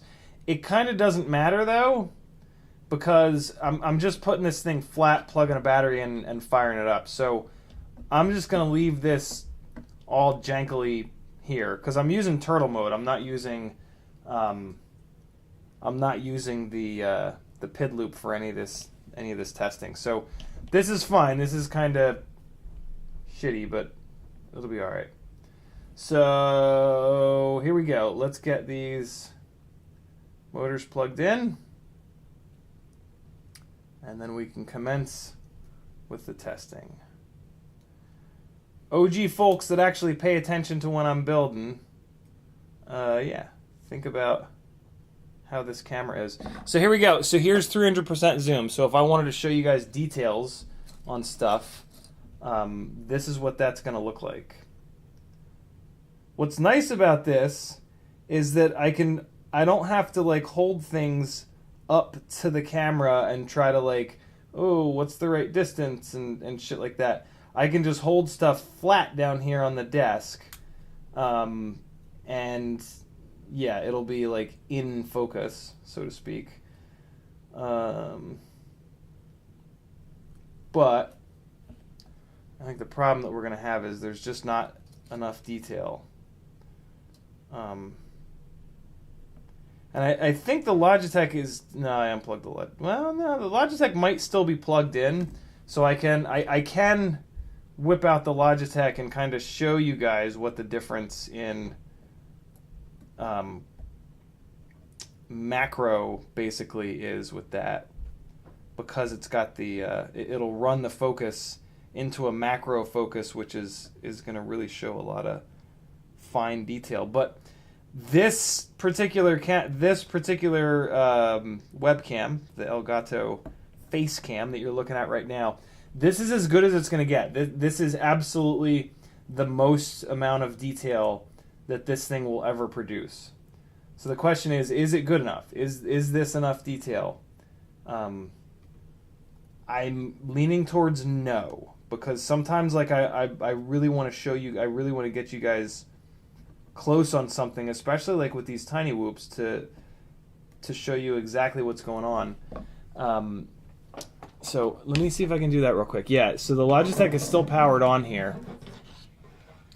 The autofocus is obviously going to be awful, but so this is with the Elgato face cam at 300%.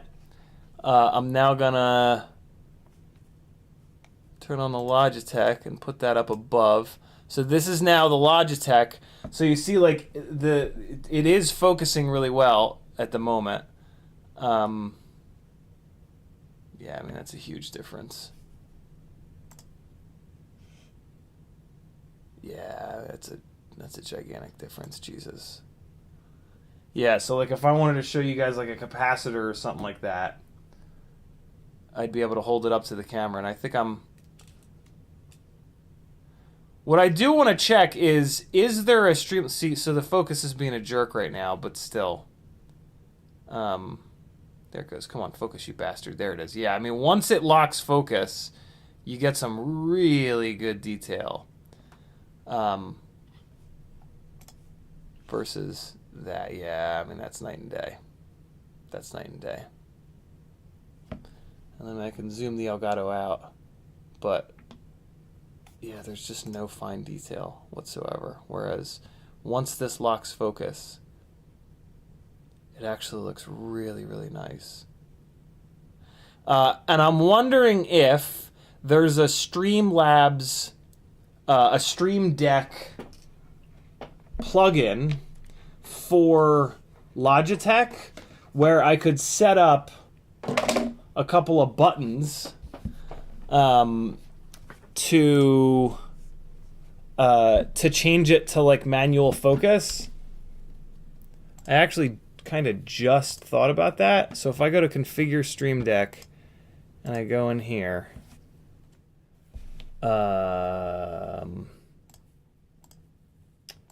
where the hell do you add stuff? Is it this? It's this. So the Stream Deck store, if I search for Logitech,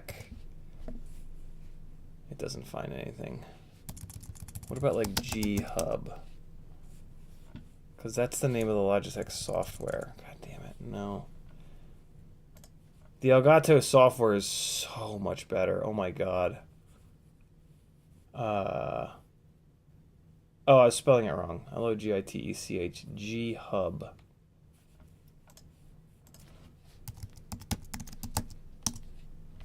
No. Logitech Stream Deck Control. Stream Deck control of Logitech Brio. C920. Let's see.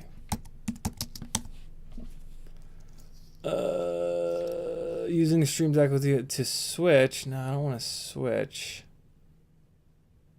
All right, I'm gonna leave this tab open and I'm gonna do some research after the stream here. Kevin Sumner says, can't you manually lock focus on the Logitech? It's supported. I use the same camera for 3D printer, but the software might suck. You can, Kevin, but if I lock focus here at this focal length on the bench, I then it's basically at that point the same thing as this Elgato face cam. The beauty of the Logitech is that it does have an autofocus, so I can hold stuff up like this, and it'll focus tighter to give us better detail. So yeah, if the best case scenario would be if I can get the Stream Deck to drive the Logitech software, I can put yeah, as a third camera it would be fine, but I don't want to do that. It's feeding multiple cameras into OBS really hammers the shit out of everything. Yeah, if I can get buttons on the Stream Deck to turn on autofocus and then to turn on manual focus, or even just to have two different settings of manual focus, one manual focus that's focused here, and then one manual focus that's as short of a focal length as possible, that would be brilliant, because then I can just pop the button on the Stream Deck, hold it, use OBS as a viewfinder to hold it up to the closest focal point, and then hit the button, and then it locks focus back on this surface again. But it's not initially looking like the Stream Deck is going to be able to control the Logitech software, which is about the least surprising thing ever, because Logitech can go blow themselves. So we've got the motors hooked up. I am going to hook up the antenna, because when I power this thing up, it's going to be powering the VTX up. So the first thing that I want to do, we haven't tested any. Hey, is Kiz Bartlett in the chat?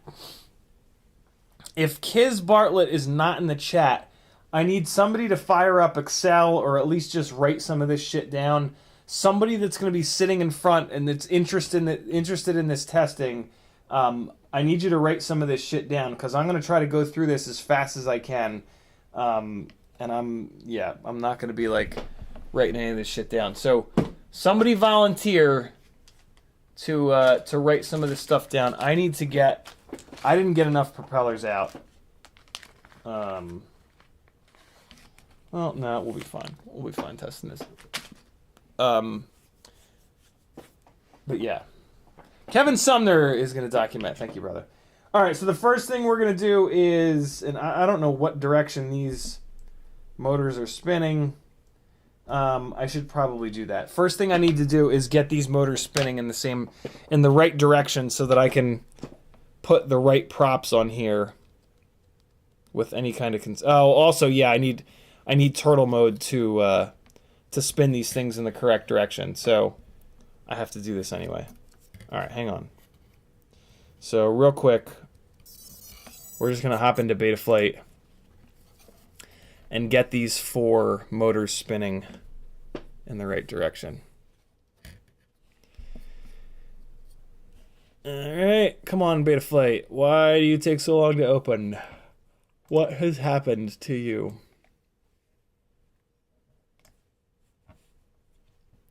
Why so slow? Why so slow? Come on. Come on. Come on! Why? There we go. Motors. Motor direction. I understand the risks. Wizard. Start and spin. Okay. So. Well, shit. Where's the back? Okay, so this is motor 1. Motor 1 is spinning incorrectly. Motor 2 is correct. Motor 3 is correct. Motor 4 is incorrect. All right. Out, out, out, and out. We're good to go. Stop motors, close, and disconnect. Cool. Everybody's spinning the right direction. Ah, nice. Thank you, Kevin. Kevin just dropped a spreadsheet in the jibby jabby. So Kevin, here are the motors. Motor 1 is a Happy Model 0803 16,000 kV. Motor 2 is a Happy Model 1102 19,000 kV. Motor 3 is a Zing 0802 22,000 kV. And then motor 4 is a BetaFPV 1102 18,000 kV. Okay, this guy is ready. I need to move some of these propellers out of here because they're going to get blown away. The scale is ready. And all right, we are good to go-ish. And so first, we're going to start small, lowest pitch to highest pitch. All right, I need to set this thing up tail towards me.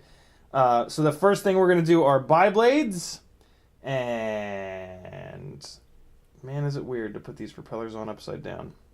Got to put these propellers on upside down because we're going to be using turtle mode. And if you spin propellers backwards, they make like 1/3 of the thrust. It's kind of insane what a difference it makes. Okay, and then put one on here. And you know, I have extras. Let me just grab the extras. I only grabbed 2 of each type of prop. I need a high left biblade with a 1mm shaft. And there it is. All right, cool. So here's the 0802.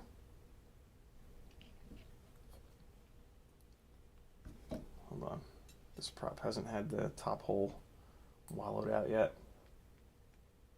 Oh man, I'm hungry as shit all of a sudden. All right, there we go. And then motor 4 is a 1.5mm motor shaft. So gotta go to a blue propeller for that one. All right, cool. So first test is on the Gemfan 1.6mm biblades. And I have a feeling that this is going to give us, that this is going to perform the best. If it's anything like the 1.2-inch props, I mean, definitely on that Zing 0802 motor, this is going to be the propeller that performs the best. On these 1102s, I don't know. On the 0803, I don't know. But we're about to find out. This is not scientific testing. My God, are there a lot of ways that this testing could be off a little bit.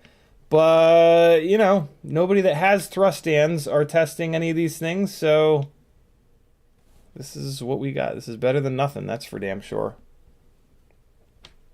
I hope you guys consider this to be better than nothing. I feel like the data that we've gotten from this has actually been, it's made a lot of sense. And the data that I've gotten from this testing so far on the 1.2 inch stuff absolutely backs up the flight experience in terms of like how much thrust it makes and how quickly they will kind of like saturate and stuff like that. So yeah, I've been pretty impressed by the possible accuracy of this testing that I've been doing thus far with this janky ass little setup. I'm just figuring out a way to get the rigs to sit as flat as possible on this little scale here. So let me do this. Let me actually unplug it. And I just want to run this plug up through the top here. And I think that'll be a little bit better, actually. Okay, yeah, so let's run this down through this little hole in the cockroach frame. And then we can plug it in. And I think... just want it to sit nice and flat on the scale here. So this is our... basically what I'm doing is I'm spinning the propellers backwards so that it pushes down on this scale. And then we're going to zero the scale out. I think there's 1610, Kevin. Yeah, I'm pretty sure that's what it is. 1610-2. So, all right. Now I got that going up through the top. That should be a lot better, although now it's wanting to get in the way of the ducts. Ooh. Yeah. That's it. That's it right there.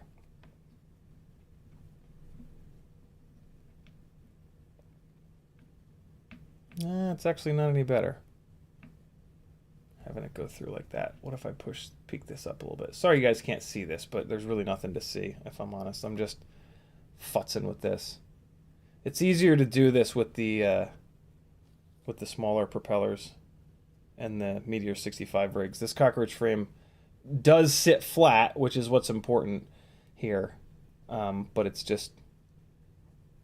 there we go. Okay, perfect. That's sitting nice and flat. I got the transmitter because I'm going to need to trigger turtle mode. We're going to power on the scale, and I'm going to send voltage via the Toolkit RC power supply. Hey, we're up. All right, so here we go. Flipping into turtle mode. First up is the motor 1. All right, here we go. So motor 1. 27.1 grams of thrust. Motor 2. Wow. 36.6. Jesus, that's a big difference. So that was from an 0803 to an 1102. Here comes motor 3. This is the little tiny 0802. 22,000 though. Big KV here. Let's see. 34.0. Jesus. It's all about that KV, friends. Let's do it one more time. I want to see how quickly it saturates and loses power.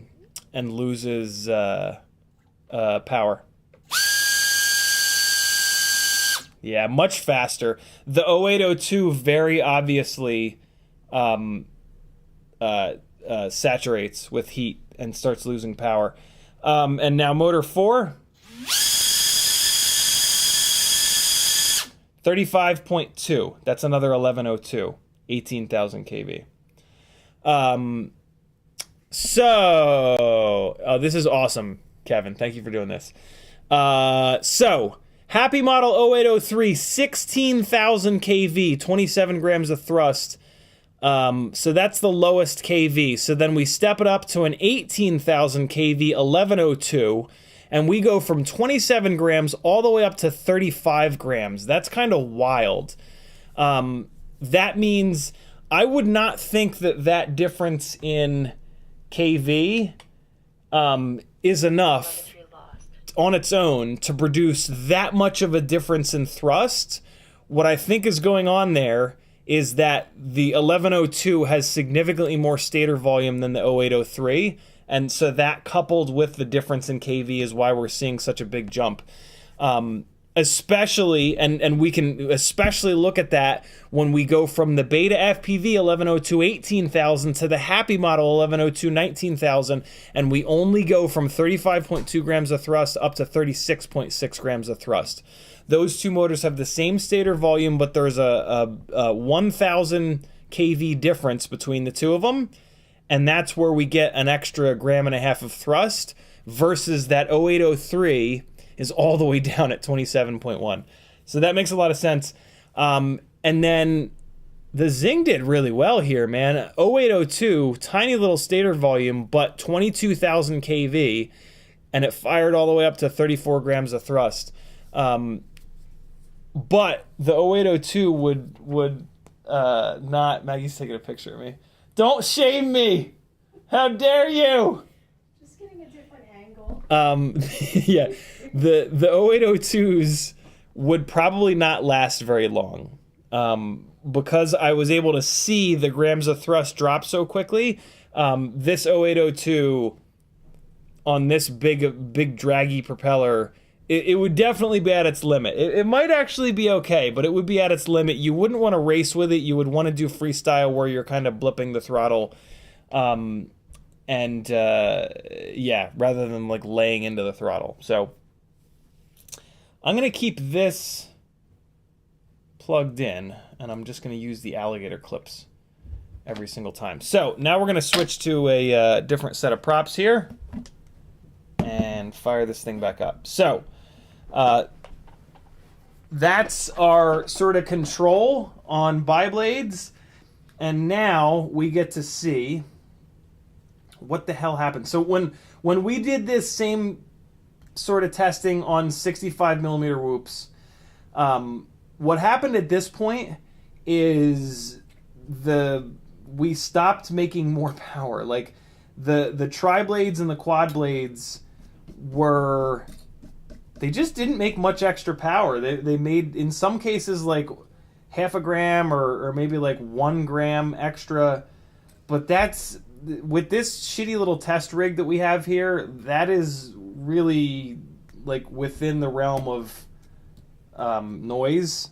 So on the if you're going for thrust, if you just want thrust, which I gotta tell you, thrust is the thing that we really lack on these tiny whoops. So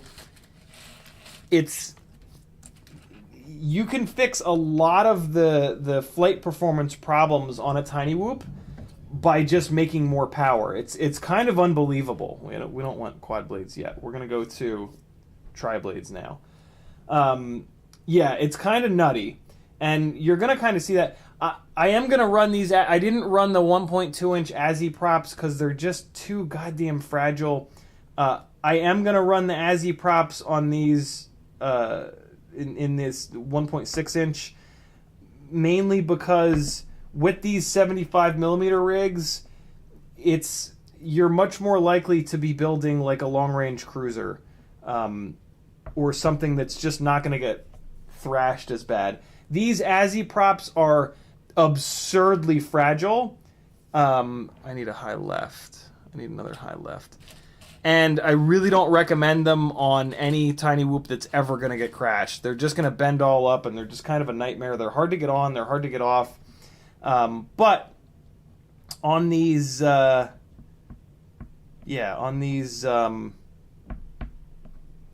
75mm rigs, they don't really make much sense as like Bando Bashi rigs. So it kind of stands to reason that that makes this testing a little bit more valuable. And I can already tell that I'm going to have a hell of a time getting these Azi props on. You get like I can usually get the Azi props on without bending the blades all to hell, but forget taking them off. Like they fit a little bit too tight on the shafts. So when you go to get them off, it's all but impossible, and you end up bending the blades all up, and then they vibrate on the rig, and then they're completely worthless. So, like, I really don't recommend these Azi props because of how fragile they are. But they are very quiet, and they are very efficient. And with a 75mm rig, like with the Tinylifters, that becomes a bigger deal. 65mm rigs are either for racing or for freestyle. And in both of those scenarios, you need durability. So those 1.2-inch Azis, in my opinion, are just, they're just worthless. They're just not a prop that you want to have anything to do with.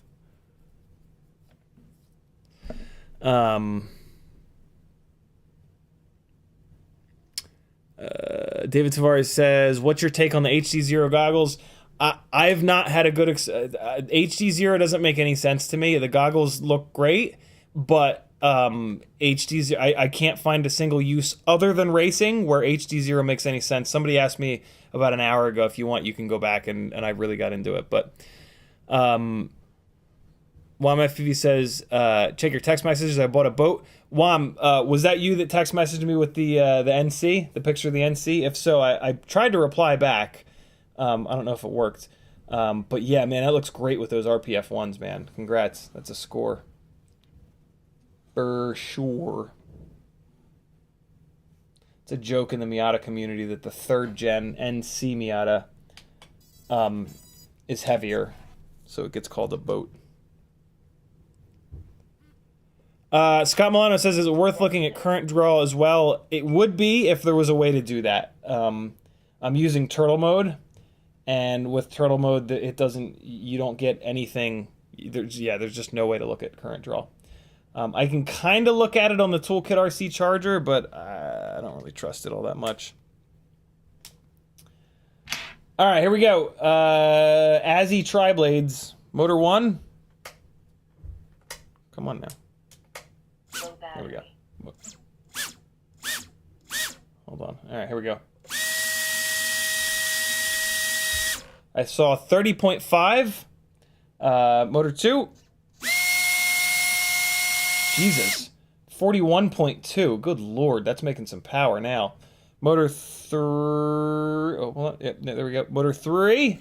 Oh, God, that little 0802 is working hard. Hold on.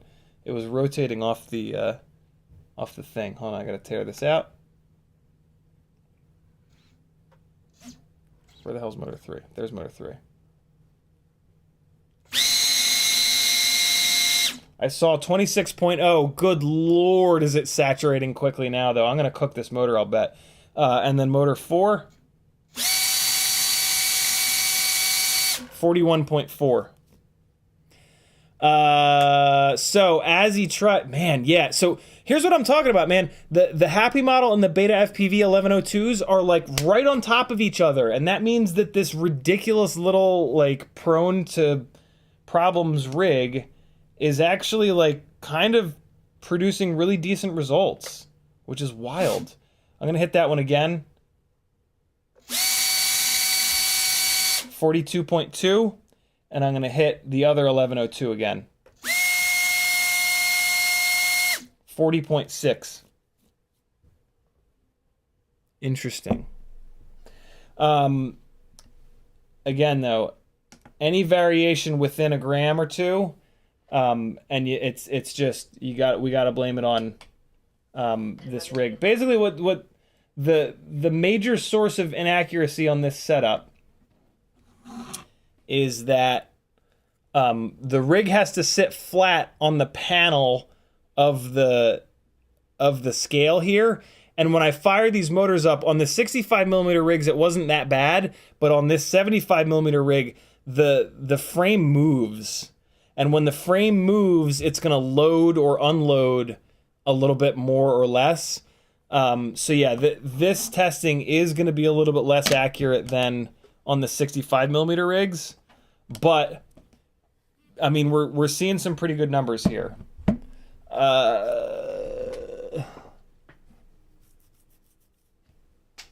Man, the 0802 took a hammering. So we're definitely getting to see that the 0802, even though it's 22,000 kV, it does not have the grunt. Sorry, guys. The 0802 here, it does not have the grunt to crank this big ass 1.6 inch tri-blade, and it's really falling on its face. Like that is brutal for it to only make 26 grams. And we're also kind of seeing it with the 0803. The 0803 is not making much thrust. It is now in a situation where it is overpropped, and we're about to make that so much worse by going to these Gemfan tri-blades. So let's see if we can get these Azis off. Oh shit! I swear to God, that might be the first time I've ever gotten an Azi prop off without bending it all to hell. Can we go for 2? Maybe. Oh yeah, there we go. We got 2 off. This one's gonna be a bitch. I remember when I was putting this one on, I was like, ah, shit.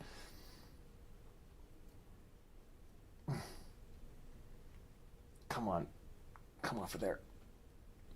Rob Axelson says, WRX VRS should be here this week. I'll be able to compare both HD0 and Walk Snail on old Fat Shark Dominator 3s, then see how they look on the new HD0 guys. That'll be cool. That'll be a great comparison point. Come on. Oh, cool. Wow, I'm actually all of a sudden able to get these Azis off. Maybe I've put them on and off motors a couple of times and they're starting to loosen up. But man, when Azis are new, ugh, I mean, you're never going to have to run into an issue with them coming off the motor. But if you try to take them off the motor, they're kind of like one single use. If you have to take them off the motor, you're pretty much going to be throwing them away. Come on now. There we go. Okay, I think I might have actually not ruined any of these, unbelievably. These 1mm shaft ones are going to go in this bag here on my left. All right, so now's when we're really going to learn something. Because these Gemfan 1.6 inch,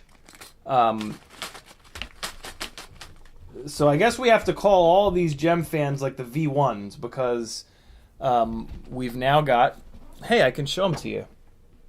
I can show them to you guys now. We've now got V2. Well, here's the problem though. Gemfan only sent me these in 1.5mm shaft, so I'm only going to be able to test these on the BetaFPV 1102. But I'm actually really excited to test these. So yeah, I can't really. So I guess I hit this, and yeah, that's all I can really show you on this face cam. But yeah, these are the new ones. So yeah, I guess we got to call the other ones like V1. So that's what we're gonna do now. We're gonna do these like V1 Gemfan triblades, which are much more pitchy and draggy than the what the hell? Than the oh, these are 1.5mm shaft. Than the Azis that were just on there. Hold on, I gotta get some of the 1mm shaft ones out here. Must have mixed them up. Yeah, it looks like I accidentally put some 1.5mm shaft ones in the 1mm shaft bag. So fucking annoying to have to organize tiny whoop props by their inner shaft dimensions. It's really silly. Okay, so here's one. And then we're going to go, we're going to switch the prop on just the one motor to the V2. I'm really curious to see the difference in thrust between these V1 Gemfan triblades and the new V2 Gemfan triblades. The new ones are much lower pitch. Much lower pitch. The new Gemfan 1.6 inch propellers in both 3 and 4 blade.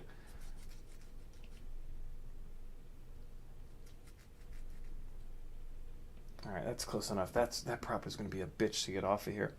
So now I need a high right, and there's one right there. Okay, so high right.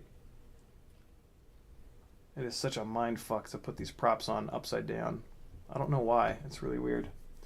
Okay, so there's 3 with the 1mm prop shaft. Now I'm going to do one with the 1.5mm prop shaft.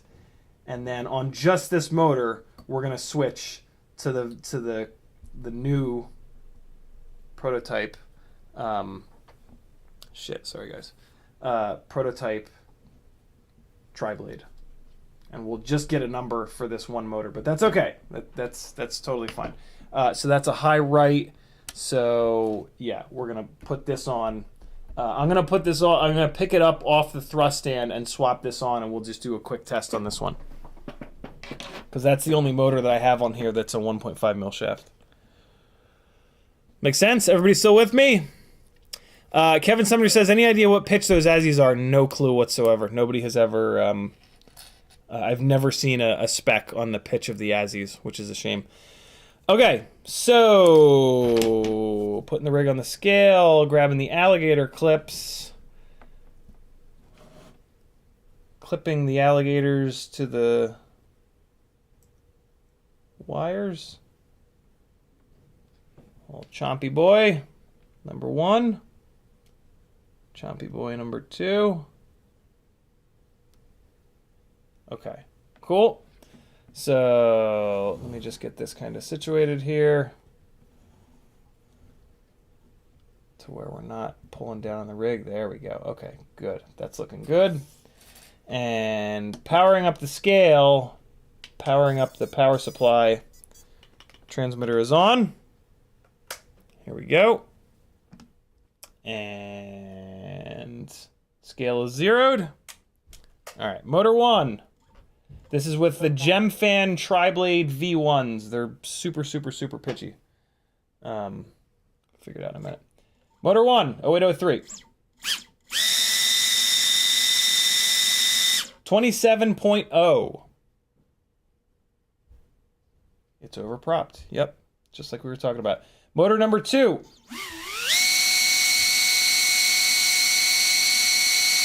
35.5. Hold on, let me do that again because the scale teared out.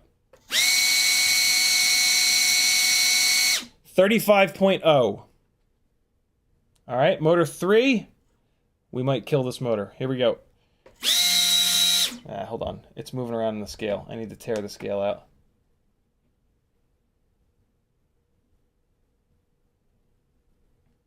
All right, come on, yo. Be cool. Be cool. All right, motor 3. I saw a 33.5. That's a lot. I don't think I got a good run on it with the Azi. You hit it one more time. Man, it is just... I don't know why it's rotating on this scale so much.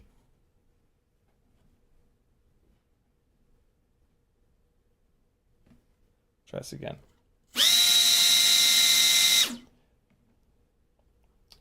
It's moving on the scale. All right, one more time. 31.9. Let's go with 31.9 because the scale came down to 0 after that one. I think I got a bad run on that motor with the Azi. And then motor 4. Where's motor 4 at? Here it is. Ready? Oh boy, that's rotating like crazy on the scale. Let's try that again. Uh-oh. Uh-oh. There's an input spike. Interesting. Telemetry recovered. Might have just grenaded this AIO. Hope not. Now we're good. 37. And the scale came back down to 0. Let me try it again. Ooh, something's going on. I don't like this testing no more. I'm going to do this. Telemetry lost. I'm going to swap just that one propeller out. Put it back down on the scale. We're going to see what's what. Come on. Oh, it's fighting me. It's fighting. All right, so now we're going to test the prototype, which is lower pitch. God damn it, get off of there. Come on. There we go. Jesus. The prototype is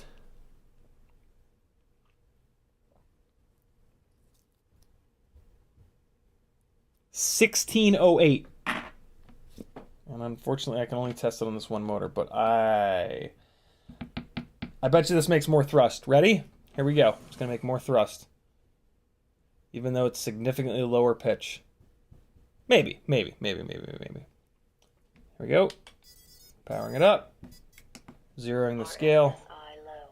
Telemetry recovered. Low battery. Come on. All right, here we go. What is what's... Do I need to ease into it, maybe? Try easing into it this time. Telemetry recovered. Low The battery. Toolkit RC is what's pulling the plug.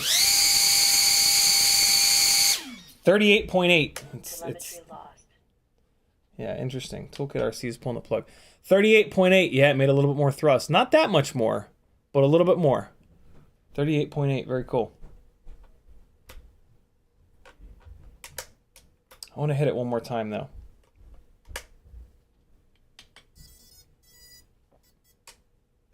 Telemetry recovered. One mo. Come Low on. battery. I saw 38.9. All right, so that's a pretty repeatable number, and the scale zeroed again.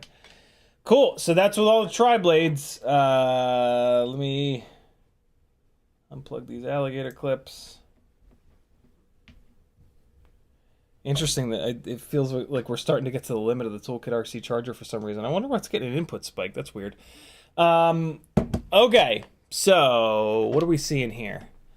So even on an 1102, the less pitchy, look at the difference in pitch here, guys. 1635 versus 1608. That's a huge difference in pitch, and you can really see it on the blade.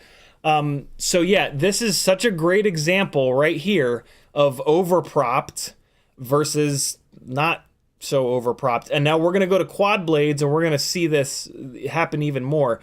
So this BetaFPV 1102 at 18,000 kV on the Gemfan biblade, it made 35 grams of thrust. When we went up to the Azi triblade, it jumped up to 40 grams of thrust. What that means is that basically this is the sweet spot here, this Azi triblade. The motor has enough volume, it's got enough kV, it's making a bunch of power. Technically speaking, on this 1635, it is making a little bit more than the biblade, but nowhere near enough to justify an entire additional blade. Even on this 1608 V2 Gemfan Protoype triblade at 38.8, that's still not that much of a jump from the biblade. So like, kind of wild that these 1102s still don't seem like they're quite enough stator volume to get off of the biblade. These tiny whoop biblades perform unbelievably well. The Azi is not lighter than the biblade. It is lighter than these other Gemfans, though. But the weight of the propeller has no bearing on what we're doing here, because we're spinning the propeller all the way up to as fast as it'll go, and then we're just trying to drive it harder. It's a similar analogy to why, if you're doing top speed pulls, the weight of the car doesn't matter, because you're not accelerating the car during a top speed pull. You're pushing through the air, so it's just horsepower. You can take a 10,000 pound car with a shitload of horsepower, and then a 1,000 pound car with less horsepower, and the heavy ass car will push harder through the air resistance, and run a higher top speed. This is the same kind of situation here. iFlight Zing 0802, 34 grams on the Gemfan biblade. We got to throw this number out. This is a bad number. This is a beautiful example of overpropped. On a biblade, it's making 34 grams. On the triblade, it's making 31.9. That is case and fucking point. A motor that is overpropped. There is an entire additional blade here. There is no reason that it shouldn't make at least the same amount, if not a couple of grams more. Happy Model 1102, 19,000 kV, 36 grams up to 42. Again, this is more the sweet spot here at 42. But then it's kind of fallen on its face here on the 1635. Could be because of the extra kV, 19,000 kV versus the BetaFPV's 18,000. I wish I had one of these V2s to test this on, but we're going to run this thing on the quad blades in a minute, and we're going to probably see less than 35 grams of thrust, and then we'll know that it's definitely getting into that overpropped state. Happy Model 0803, this is kind of interesting. It's the lowest kV, 16,000 kV, so we're maybe getting into a situation where it doesn't have enough RPM for the biblade. 27 grams on the biblade, jumps up to 30 on the triblade, and then comes back down to 27 grams on the triblade. Kind of interesting. I think what we'll see with the quad blade over here is that it goes down in thrust. 27 to 30 is not much of a jump. Interesting. Yeah, that's interesting. It doesn't matter. We don't have any good 0803s anyway, but yeah. All right, here we go. We're gonna move over to the quad blades, and that's gonna kind of tell the end of the tail of these motors on 1S. On a Tinylifter, running these on 2S, it's going to be a significantly different scenario here. 2S is going to have significantly more grunt to push the propellers through this wall that we're hitting with 1S. I'm not going to be able to do this testing on 2S because the rig is too small and shit like that, but these more thrusty propellers, these tri and quad blade propellers are basically going to perform a lot better on 2S than 1S. So yeah, I wish there was a way to do this testing on 2S, but I don't think it's going to happen. I think it's going to either I guess it's not going to max out the scale, but the rig is going to be wildly moving around on that on the little scale, and that's going to really hurt the accuracy of the test results. So I don't think we can really pull that off. But what's nice is the Tinylifters, it's very obvious when you switch props which one has more thrust or less, because it's so weighted down. The thrust to weight ratio is so low that when you put a propeller on that makes more thrust, it is really easy to notice. All right, cool. So motor 1, we're going to put a Gemfan V1 quad blade. I guess we don't have to call it V1 because the pitches are so different. So this is 1636. And then we're going to put this one on the Happy Model 1102. And nope, I'm not going to push any harder than that. I need a high left quad blade. There we go. All right, onto the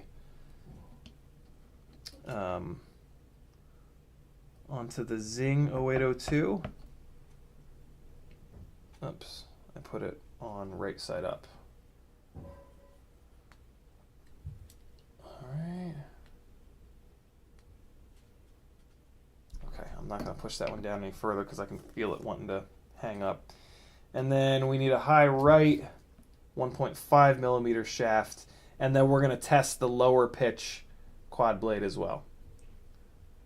And that'll be it. That'll be all the props, really. I mean, technically there are these HQ quad blades, these opaque quad blades, but these things suck. These are just not good. So, to hell with them. Let me fire up the Elgato software and underexpose this a little bit. It's always a little overexposed. Let's pull the exposure compensation down a little bit.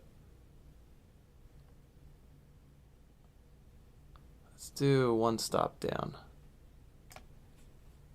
I'll give this thing the best chance possible, but I mean, I'll crank the saturation up a little bit too. Give a little more contrast. There we go. Ain't gonna help the main issue though, which is that we can't get close-ups with it. But good to play around with it a little bit here. Okay, we're good. And then I'm gonna swap this one out, which is a high right. So I need a high right V2. Cool. Man, it is nice that it's infinite focus, but I mean, it's just not focused enough up close. Look at how quick the exposure changes. This camera is phenomenal, but it's just, there's just not. It doesn't. The focal range is just too deep, too far away. It's a shame. All right. Here we go. Last little round of testing here. Do you guys agree? It might look different coming through the stream, but do you guys agree that we should go back to the Logitech that actually has zoom, not zoom, that actually has non-fixed focus?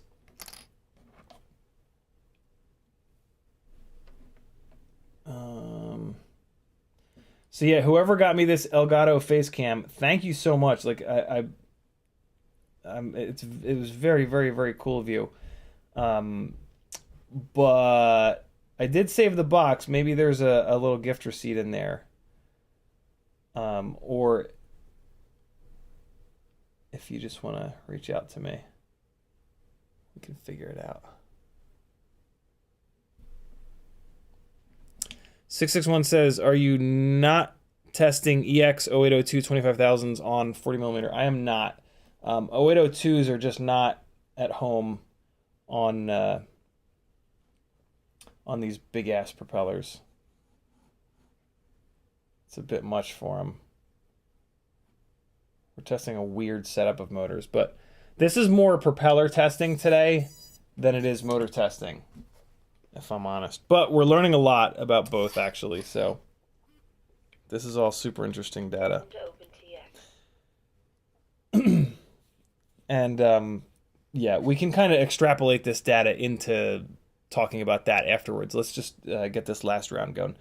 Motor 1.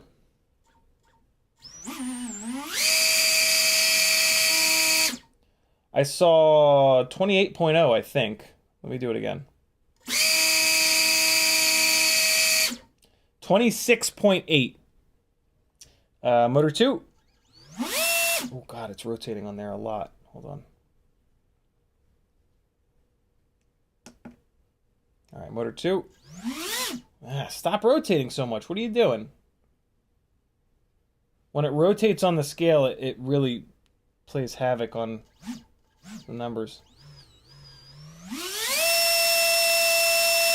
47. Jesus. I did not expect that. I gotta do that again. Hold on. That's an awful big number. 46.2. Put it in as 46.2. Jesus. Wow, that's super interesting. Okay. Motor 3. This is the 0702. Now is when, if we're going to kill this 0802, not 0702, if we're going to kill this 0802, it's going to be right now. 32.3. Man, it hit 32.3 for like a split second and just started dumping. That motor getting hot. Unbelievable, though, that like I touch these motors and I just can't feel any heat. All right, motor 4. All right, hold on. Now it's rotating the other way off the scale. I got to get it centered. Here we go. Whoa, I saw 49 there. Call it 48.8, though. Oh, I just tried to hit it again and it reset the reset the AIO. I hope I'm not ruining this AIO, but it was already kind of acting a little funny. Motor 4, I'm going to test that one more time.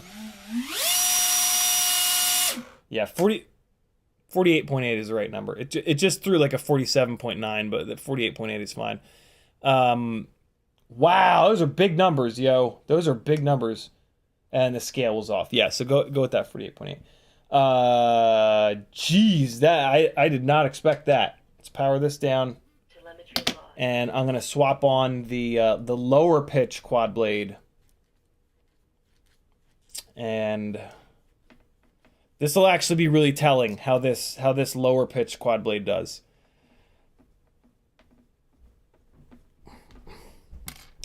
And I'm going to try to remember to look at the amp readout this time. But I don't know how accurate it is. The amp readout on the Toolkit RC, I don't know if that's a valuable number. But it's worth taking a quick look at. All right. That's sitting on the scale. Power it back up. And Telemetry recovered. here we go. Motor 4 only. Low battery. 51. What? Hold on, I gotta do that again. I gotta look at the amp rating on the toolkit. 6.83 amps. Oh, we are pushing the shit out of this little AIO. All right, so I'm gonna look at the gram rating one more time. It just reset. 51.4, and it just fucking holds there. Let me look at the amp reading on the toolkit for each one of these, just for shits and giggles. Motor 1, 3.7. What the hell? Motor 2, 6.4. Good lord. Motor 3, 5.7. The 0803 is actually really efficient. And then motor 4, 6.9. Jesus. Wow, the 0803 is really efficient. Really, really efficient. It's not making shit for thrust, though. All right, cool. Let's take a look. That's where we're going to leave the testing. Let's get this unplugged here. And, okay. Maybe next time I'll throw a whole other set of motors on here, but I don't really know. I think we can kind of learn everything we need to know from that testing. Maybe not, though. I mean, the Zing 08, here's the thing. The Zing 0802 at 22,000 kV is really struggling. And it's the amp rating is really falling off. Kevin Summer says, was that last prop 51.4 a rerun of the 1636? No, it's the Prototype. You got it right. You're right on the thing. And this Prototype, this is the quadblade Prototype, and it is a 1609. All right. Well, those are some big ass numbers on the quad blades. Okay, I'm might be eating my words here on the overpropped situation. But let's just, man, 51 grams of thrust with, on 1S, this thing could make 200 grams of thrust with these, with either of these 1102s. That's wild. Damn, it did not feel like it was making that kind of power. Justin Land says, yeah, but for how long? So with those amp numbers we were seeing, we're exceeding the median, like, so the only reason why the FETs haven't blown up is that they have a burst rating. They have a regular amp rating, which I think is 5 amps, but then they have a burst rating. My guess would be that the burst rating is 7. The burst rating is like, there's an amount of time associated with it. So they'll sell an ESC that's like 5 amps, but then there'll be this like 7 amp for 3 seconds burst rating. So you can run for 3 seconds at that higher amp rating and the FETs won't blow up. To run the 50 grams of thrust setup, you would need to go up to the 12 amp AIO, the X12 AIO, or the Newbie Drone AIO, actually. Man, 7 amps. I hope this AIO is okay. It's probably going to be even worse now, but than it was, because this one was starting to act up. But if I have to buy another one, it's fine. All right, so let me really quickly just clean up this mess on my right here, and then we're gonna dig into these numbers and talk through it. And then I'm going to shut this down because it's been 2.5 hours already and I'm hungry as hell. But man, we got some good... I can't believe how decent the data is from a goddamn little scale on my desk and a little toolkit power supply. That's pretty cool. And I mean, there's no reason that you couldn't do this testing with batteries. You would just want to have a whole bunch of batteries. You'd have them all completely charged up, and you would only do like, you would just run the battery down and then swap it out and run it down. The results would be a lot less meaningful doing this with batteries, but you could certainly get some decent results. I think you'd learn a little something. All right. Almac says, are those 65 or 75 millimeter props? Neither. 65 and 75 millimeter refers to the distance between the motors on these tiny whoops. The propellers themselves are 1.2 inches on the 65 millimeter tiny whoops and 1.6 inches on the 75 millimeter tiny whoops. 75 millimeter props, that would be a 2.5 inch prop. That wouldn't fit on this. All right, so Kevin, thank you for putting this together for me, man. This is incredibly helpful. Happy model 0803 16,000 kV motor. Gemfan biblades 27 grams. Azi triblades 30 grams. This is where it was happiest. Gemfan triblades 27 grams. Gemfan quadblades 26 grams. Here is a very classic example of a motor that's getting overpropped. On the biblade, it's making exactly the same as on the triblade, the much more draggy triblade. So yeah, this 0803 is just absolutely overpropped on these tris and quads. And that's what you'll see. You'll see these numbers go down. And if we'd been monitoring the amps, you would see the amps actually go up. On the quad blade, it would pull more amps and make less thrust. It's kind of brutal. But the amp number is fairly low. I think because the KV is so low. Kind of interesting. Blizzard says scroll up. Blizzard with a 5 Canadian Californian dollar super chat and another $2 super chat. Thank you, brother. He says, running a RunCam thumb on the full speed tiny pusher, what XT30 batteries would you recommend? 1103 8000 kV. I would snag 3S 350s. Try a 3S 350 mAh battery. You want to keep that thing as light as possible. And then check your runtime.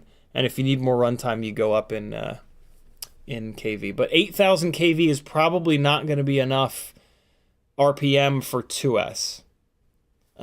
Maybe though, maybe. All right. So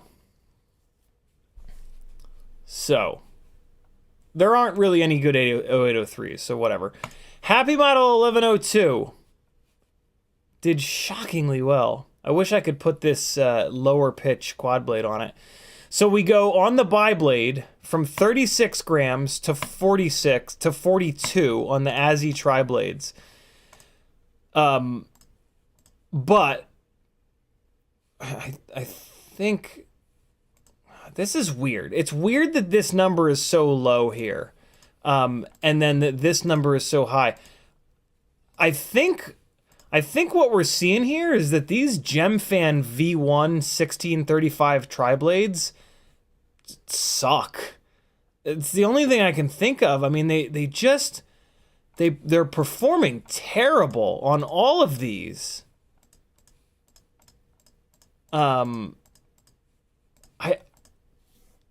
I gotta be honest, I don't fully understand why there's such a little increase in thrust here, but then you go up to the quad blade and it's like a fucking bomb going off. And it happened both times. That's a little weird, man. But I mean, look at this. Look on the 802. I mean, this makes sense. This is overpropped. But look, it made more power on this quad blade. I mean, I'm gonna take a stab at it, and just say that there's something inherently wrong with these Gemfan 1.6-inch triblades, because across the board, they're making significantly less thrust than they should, especially when compared to these quads. So, yeah, these Gemfan 1635 triblades are just not doing well. But you see, even here's what's wild: even this lower pitch triblade, it's not making that much thrust. And then look at the fucking quad blade; it just explodes on the quad blade. So what I think this is telling me is to skip to either run the biblades for efficiency, skip the triblades, and if you want more thrust, you go all the way up to the quad blades on the bigger motors, only on the bigger motors. We can see on the 0803, the quad blades are no good. It's too overpropped. 0803 is not enough stator volume. On the 0802, it's even worse. It's just, there's not enough motor. There's not enough motor volume, stator volume. But on these 1102s, it looks, I mean, yeah, you can get a significant increase in thrust by going to the quad blades. Here's the deal, though. You're going to almost certainly lose a shitload of efficiency, and you're also going to lose flight performance. The 1.6-inch biblades are a very lightweight propeller. Very, very, very lightweight propeller. So 4 of them, for example, 4 of the 1.6-inch biblades only weigh... Kevin, the 0802 25,000 kV, it would be even worse than that Zing, because it's got more kV, so it's gonna just get even more overpropped, and it's yeah, the 0802 is just not enough stator volume for these. It would be better on the biblade. It would be great on the biblade. So 4 of these 1.6-inch biblades are right on the nose 1 gram. 4 of the quad blades are going to be like 1,000,000 grams. Well, here are the new low pitch quad blades. 4 of those is 1.9 grams. I'll bet you that 4 of the pitchy quad blades is over 2 grams. Yeah, so 1.9, and then 4 of the...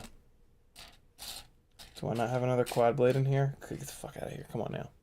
There we go. 4... Yeah, it's going to be over 2 grams. 4 of the quad blades are coming in at 2.2 grams. That is twice the weight. So think about that in 5-inch terms. You have a 5-inch rig that you put Ethics S3 props on, which are 3.5 grams each, and then you run a propeller that's 7 grams each.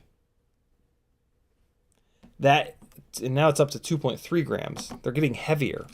So yes, you can get a bunch more thrust, but the response time from these propellers, from these quad blade propellers being more than twice as heavy, the response time is going to be so bad that your PID loop is going to struggle like hell, and it's going to be a rig that just doesn't fly all that well.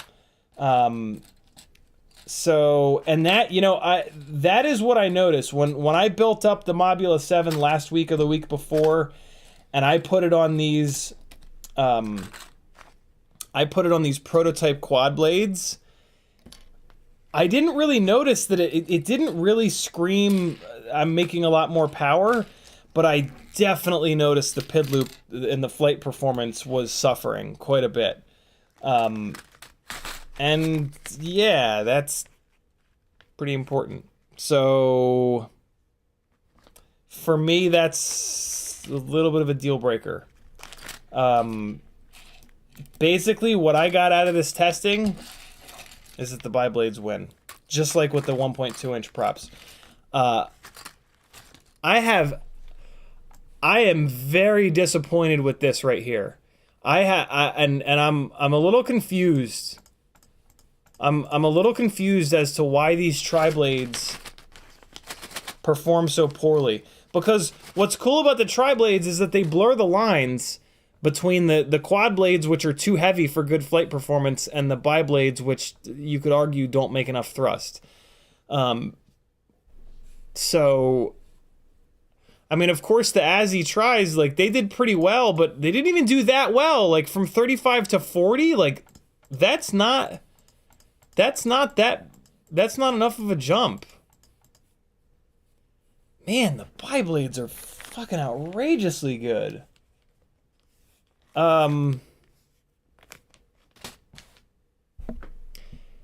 Yeah, that's something else, man. That is something else. I have no idea. I have no idea why these triblades perform so bad.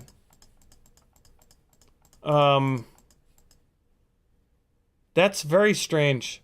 That's very, very, very strange. But the test, you know, these numbers are all like lining up. 16. I don't think the test rig is to blame. That's the first thing that I want to blame, is the test rig. But these numbers are lining up between the four motors. 16-bit says, on high KV, is it overspinning the prop past where it's most efficient?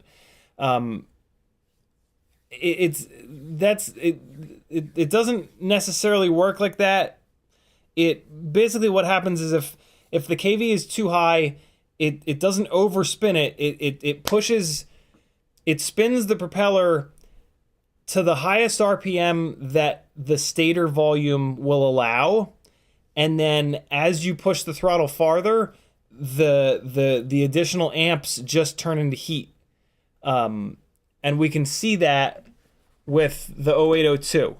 The 0802 is actually making less power with the extra bladed propellers, because it doesn't have enough stator volume to spin it any harder, to spin it up to any higher of an RPM, basically, because once you get a propeller to a certain RPM, it's going to produce a certain amount of thrust. If you put it to, if you're able to push it to a higher RPM, it'll produce more thrust. Lower RPM, it'll produce less thrust. So yeah, the 0802 is only ever going to work on a biblade, because that stator volume, the 0802 stator volume, will not make more power on a propeller that's more draggy. There's no value in here because the value was so low. I think something might have happened during the test, but that's okay, because this is the number that we really want to see here. And these Azis are so fragile that they're kind of worthless anyway. So yeah, next time we do this, we are gonna test a couple more motors, because I want to see what a couple more motors do on the biblades. But this is pretty eye-opening shit. It's great how much power those quad blades make, but realistically, they're just too heavy. They're just too heavy. They would need like an 1103 motor to actually have semi-decent flight performance and response time on a setup like this. Is this stuck? What the hell's happening here? I can't get this out. There it is. Wow. That's pretty wild. Gene Logo says, I want to see a woke snail 1S 65mm whoop. The HD0 1S 65mm whoop was already far too heavy. Going to woke snail would leave you with a completely non-freestyle rig with very low runtime. It would basically be like a little mini Cinewhoop, which I'm kind of interested in. I gotta be honest. I'm kind of interested in that. The only problem is going to be runtime. because these little folded cell 300 mAh batteries are just, yeah, you're going to have like a minute and a half up in the air would be my guess. Maybe 2 minutes, but that is something I'm really interested in. But it would not be a freestyle rig at all. Where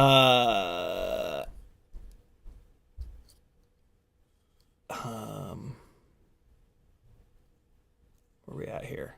661 says, left and came back, catching up, 20 minutes behind. Really feel like 0802 25,000 does really well on 40mm biblades. Would love to see some actual data. Maybe I'll do it myself. We're gonna do that for sure. I'm gonna put 4 new motors on here, and we're gonna run them all on the biblades. Today was all about figuring out biblade versus triblade versus quadblade. Next time we'll take a look at how some other 0802 KVs do on the biblades, but. Yeah.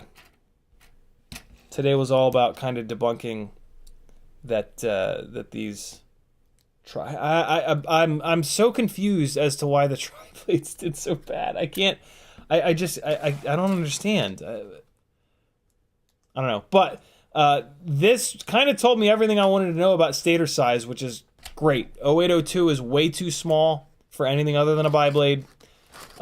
In the same way that 0702s are too small for any 1.2 inch props other than the biblades. 0803s, again, not enough stator volume really. And then 1102s seem to have just barely enough stator volume to produce more power on the quads. No clue why they're not making more on the tris, though. That's very weird. That's very, very, very weird. And so the 1002s, they're going to be in between the 803 and the 1102, which is to say basically that the 1002s are only really going to want the biblades. The 1002s, the 1002 is probably the exact same, but see, the 1002s we can get in a higher KV, and that might change the game a little bit. So that'll be interesting. I am planning on ordering a set of the 1002s, and they're going to be 22,500 kV. So yeah, that's going to get tested for sure. I'm going to get these, the Flywheel Robos, 23,500 kV. So yeah, this will be interesting, but I don't think this is going to be enough stator volume, to be really honest, for the tri or the quad blades. But we're going to test it. We are going to test it. I think these are going to be goddamn brilliant on the biblades, though. I think these on the biblades is going to be one hell of a combination. And I'm going to put a Mobula 7 back together to test that out. So that could be the one. We'll see. Maybe these 1102s are a little too heavy for the Mobula 7 setup. I am gross with the last comment of the live stream. He says, I remember you saying the newbie drone just doesn't make higher KV motors. That's what they said to you. Just now, Weebly posted that newbie drone is making a 25,000 KV motor. Yeah, I had talked to Dalton about them doing a 25,000 KV motor a little bit ago. Believe it or not, 25,000 KV is still not enough. It's a huge step in the right direction, but for an 0802, you actually want 30,000 KV. I love that they're doing a 25,000 KV motor though. That is fantastic, but yeah, that's still not quite enough KV. But it's great that they're doing it. Their new motor design, so they're sending me one of their V4 bind flies, and they've got a new motor on there, and it looks really heavy. I really can't wait to weigh that motor, because that's the motor that's going to be 25,000 kV. My suspicion is that it's going to be obnoxiously heavy, and that's going to just completely, like, it's great that it's 25,000 kV, but I think it's going to be super heavy, and that's going to make it basically like a 22,000 or a 23,000 kV motor. But again, huge step in the right direction for them. I wish they would do a 30,000 kV and then just motor limit it down, because they have to have their own hex anyway, so they could just build that right into the hex with the throttle limiting on 3 different PID profiles. We talked about this the other day. Cool, man. Hold on, no. I have a couple of batteries that are still charged. Let's fly a rig that I'm familiar with. I still have the VRX plugged in, and we're gonna test out these new the new gate setup here in the basement. So a couple of these batteries should have a little bit of juice left. Let me see. We'll end it with a bang. 3.8. That one doesn't have any. Where'd the other batteries go? Are they still in the Tinylifters? 3.6. That one certainly doesn't. 3.8. What the hell? I know I charged up more batteries than this. Where the hell did they go? There should be 3 charged batteries right here in front of me. I know I charged up 6 of them. What the hell happened? I am Gross with a $5 super chat. He says, thanks for another great stream. Thank you, brother. Infinity Loops is in the house. What's up, heads? I've set of the newbie drone 25,000s, 2.15 grams a piece. Dude, thank you for that. Let's see right now if they're obnoxiously heavy. So those are 0802s. So let's weigh the biblades Protoype 0802s. Yeah, 1.8 grams. And then, but the real killer is the Happy Model EX 0802s. I think those are 1.6 grams each. And that's, I mean, that's just an absurd. Hey, heads, what's been your durability experience with the EX 0802s? Have you found them to be drastically less durable than the full can 0802s? Yeah, these have fairly long. I put longer motor wires on these, but they're still only coming in at 1.7 grams. Maybe my scale is not accurate, but here's one without the connector on it. 1.7 grams. Yeah, so I mean 2.1 grams versus 1.7 grams, both 0802s. That's rough. That's rough. But again, a massive step in the right direction. Pop the magnet or 2 loose, but that's it. Okay. Yeah, I haven't had the magnets spitting out issue. I know a lot of people have, but I don't know. I still prefer the 0702s, especially from a runtime perspective. But I'm on the smaller rig. So, hey, here they are. I found them. All right, cool. So let's do a couple of quick batteries with the new gate setup in the basement here, and then we will actually shut this stream down for the evening. Okay, let's throw this in here, and give it some power. I need some goggles and a transmitter. Why is that upside down? Welcome to Open. Okay, good. It flipped over when I threw it on the ground. I was going to say, do I have another rig with a camera upside down?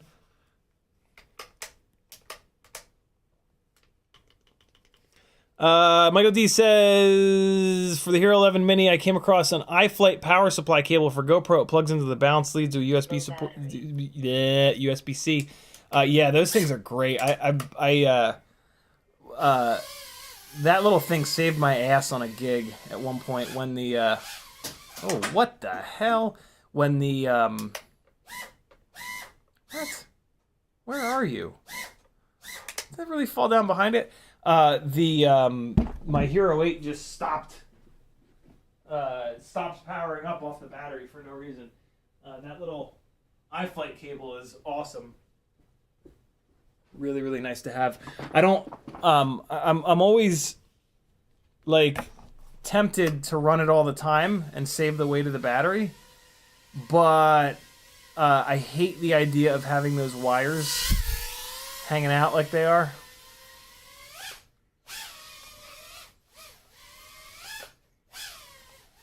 Let's do some flying here. So here's the new...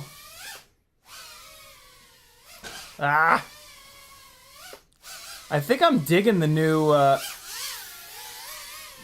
gates. This one's super cool because you can play, oh boy. You can play in there. Oh god, easy with the bar cart, yo. Where even is it? Where is it? Oh shit. Oh, it was on the bottom. I gotta be careful, man. I really don't want to break these. I really don't want to break these glasses up here. This one here, and then this yellow one, and then this orange one. I'm really trying to not break them, and I've already broken one of those yellows and one of those oranges at the apartment with a tiny whoop. I mean, the tiny whoop didn't break them, but the tiny whoop knocked them down onto the floor, which is where they broke. Come on now. All right, let's get into the flow here.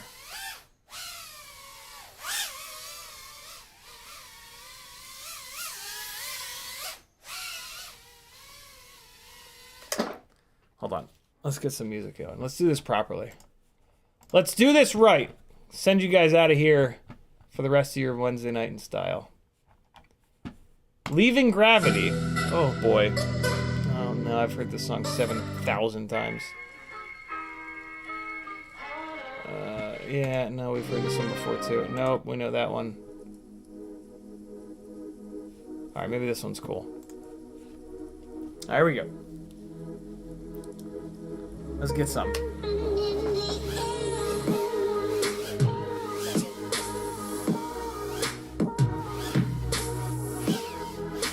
Easy, easy, easy.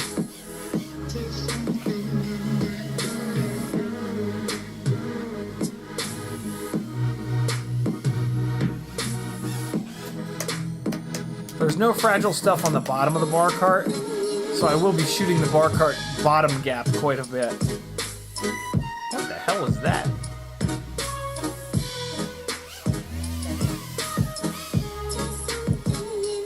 Ah, that came out of nowhere.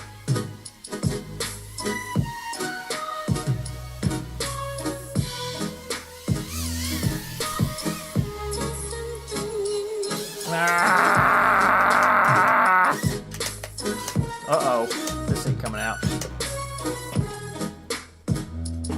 Walk of shame! Shame, shame, shame, shame, shame, shame, shame, shame.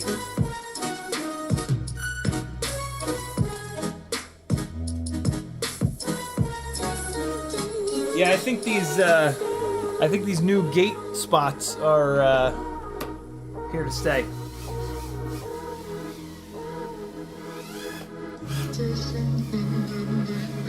Because it actually gets me to use this.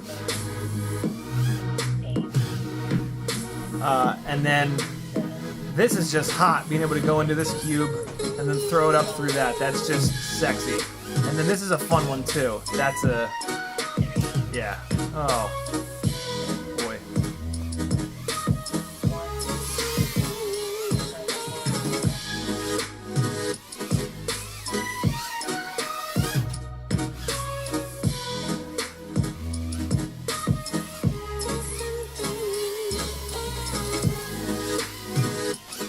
Oh boy! Oh, another walk of shame. Jeez. So this is the BetaFPV rig. Turn this down a little bit. This is the BetaFPV rig on the Gore 0702 28500s, Gemfan biblades, and BT 2.0. Just a Modulus 6 other than that. Crank up the PIDs and away you go.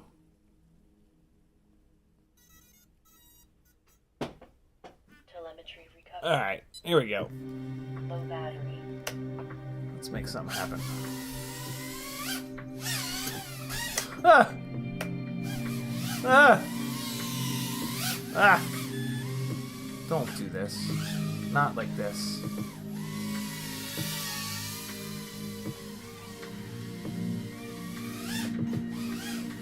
Thank you, crash prevention. No, no, no, no, no, no, no, no, no, no, no, no. Let me go, let me go, let me go. Thank you.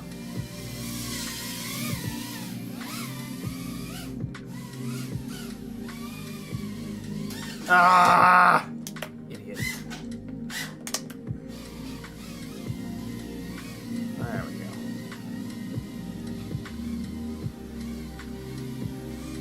Ah, come on.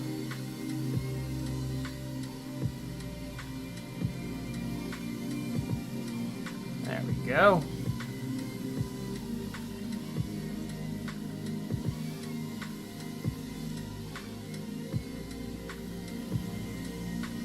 Ah! I knew that was gonna be close. I just stayed in it and hoped for the best.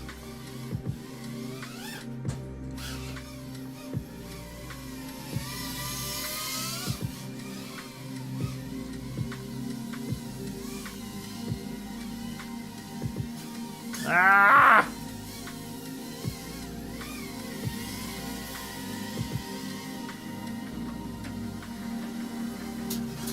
What the hell? Let's go for the impossible power loop. Oh God! I love it.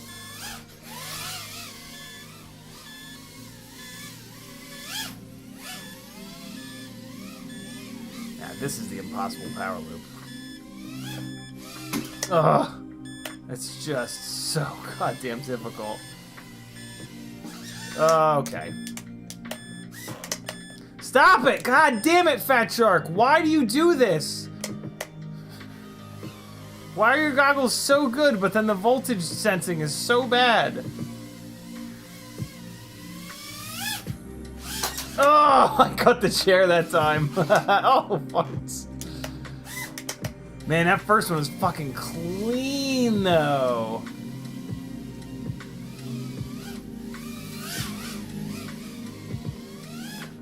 There it is. Yeah, I'm digging that Weebly gate being there.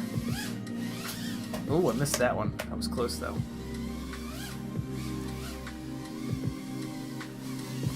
Oh, shit! I can't think of a better way to end this stream. I'm not gonna fly anymore. That is the first time I've gotten a whoop caught in my own hair, and there is no better way to end this live stream than this right here. Thanks for hanging out, my friends. Hold on, let me unplug it. Oh, yes, that serves me right. Where's the battery plug? Oh, hell yeah. Over 6 years of flying tiny whoops, and I've never gotten it stuck in my own hair. Amazing. Thanks for hanging, friends. My name's Aaron Ciotti. Everybody calls me Ciotti, and I've got a tiny whoop in my hair. Here comes the last little bit of the edit from Los Cabos. Be good, friends. I'm actually going to give you guys the music, because I did not get a copyright strike the other day from the Los Cabos edit. Enjoy, people! Be good. Have fun. Don't do anything I wouldn't do.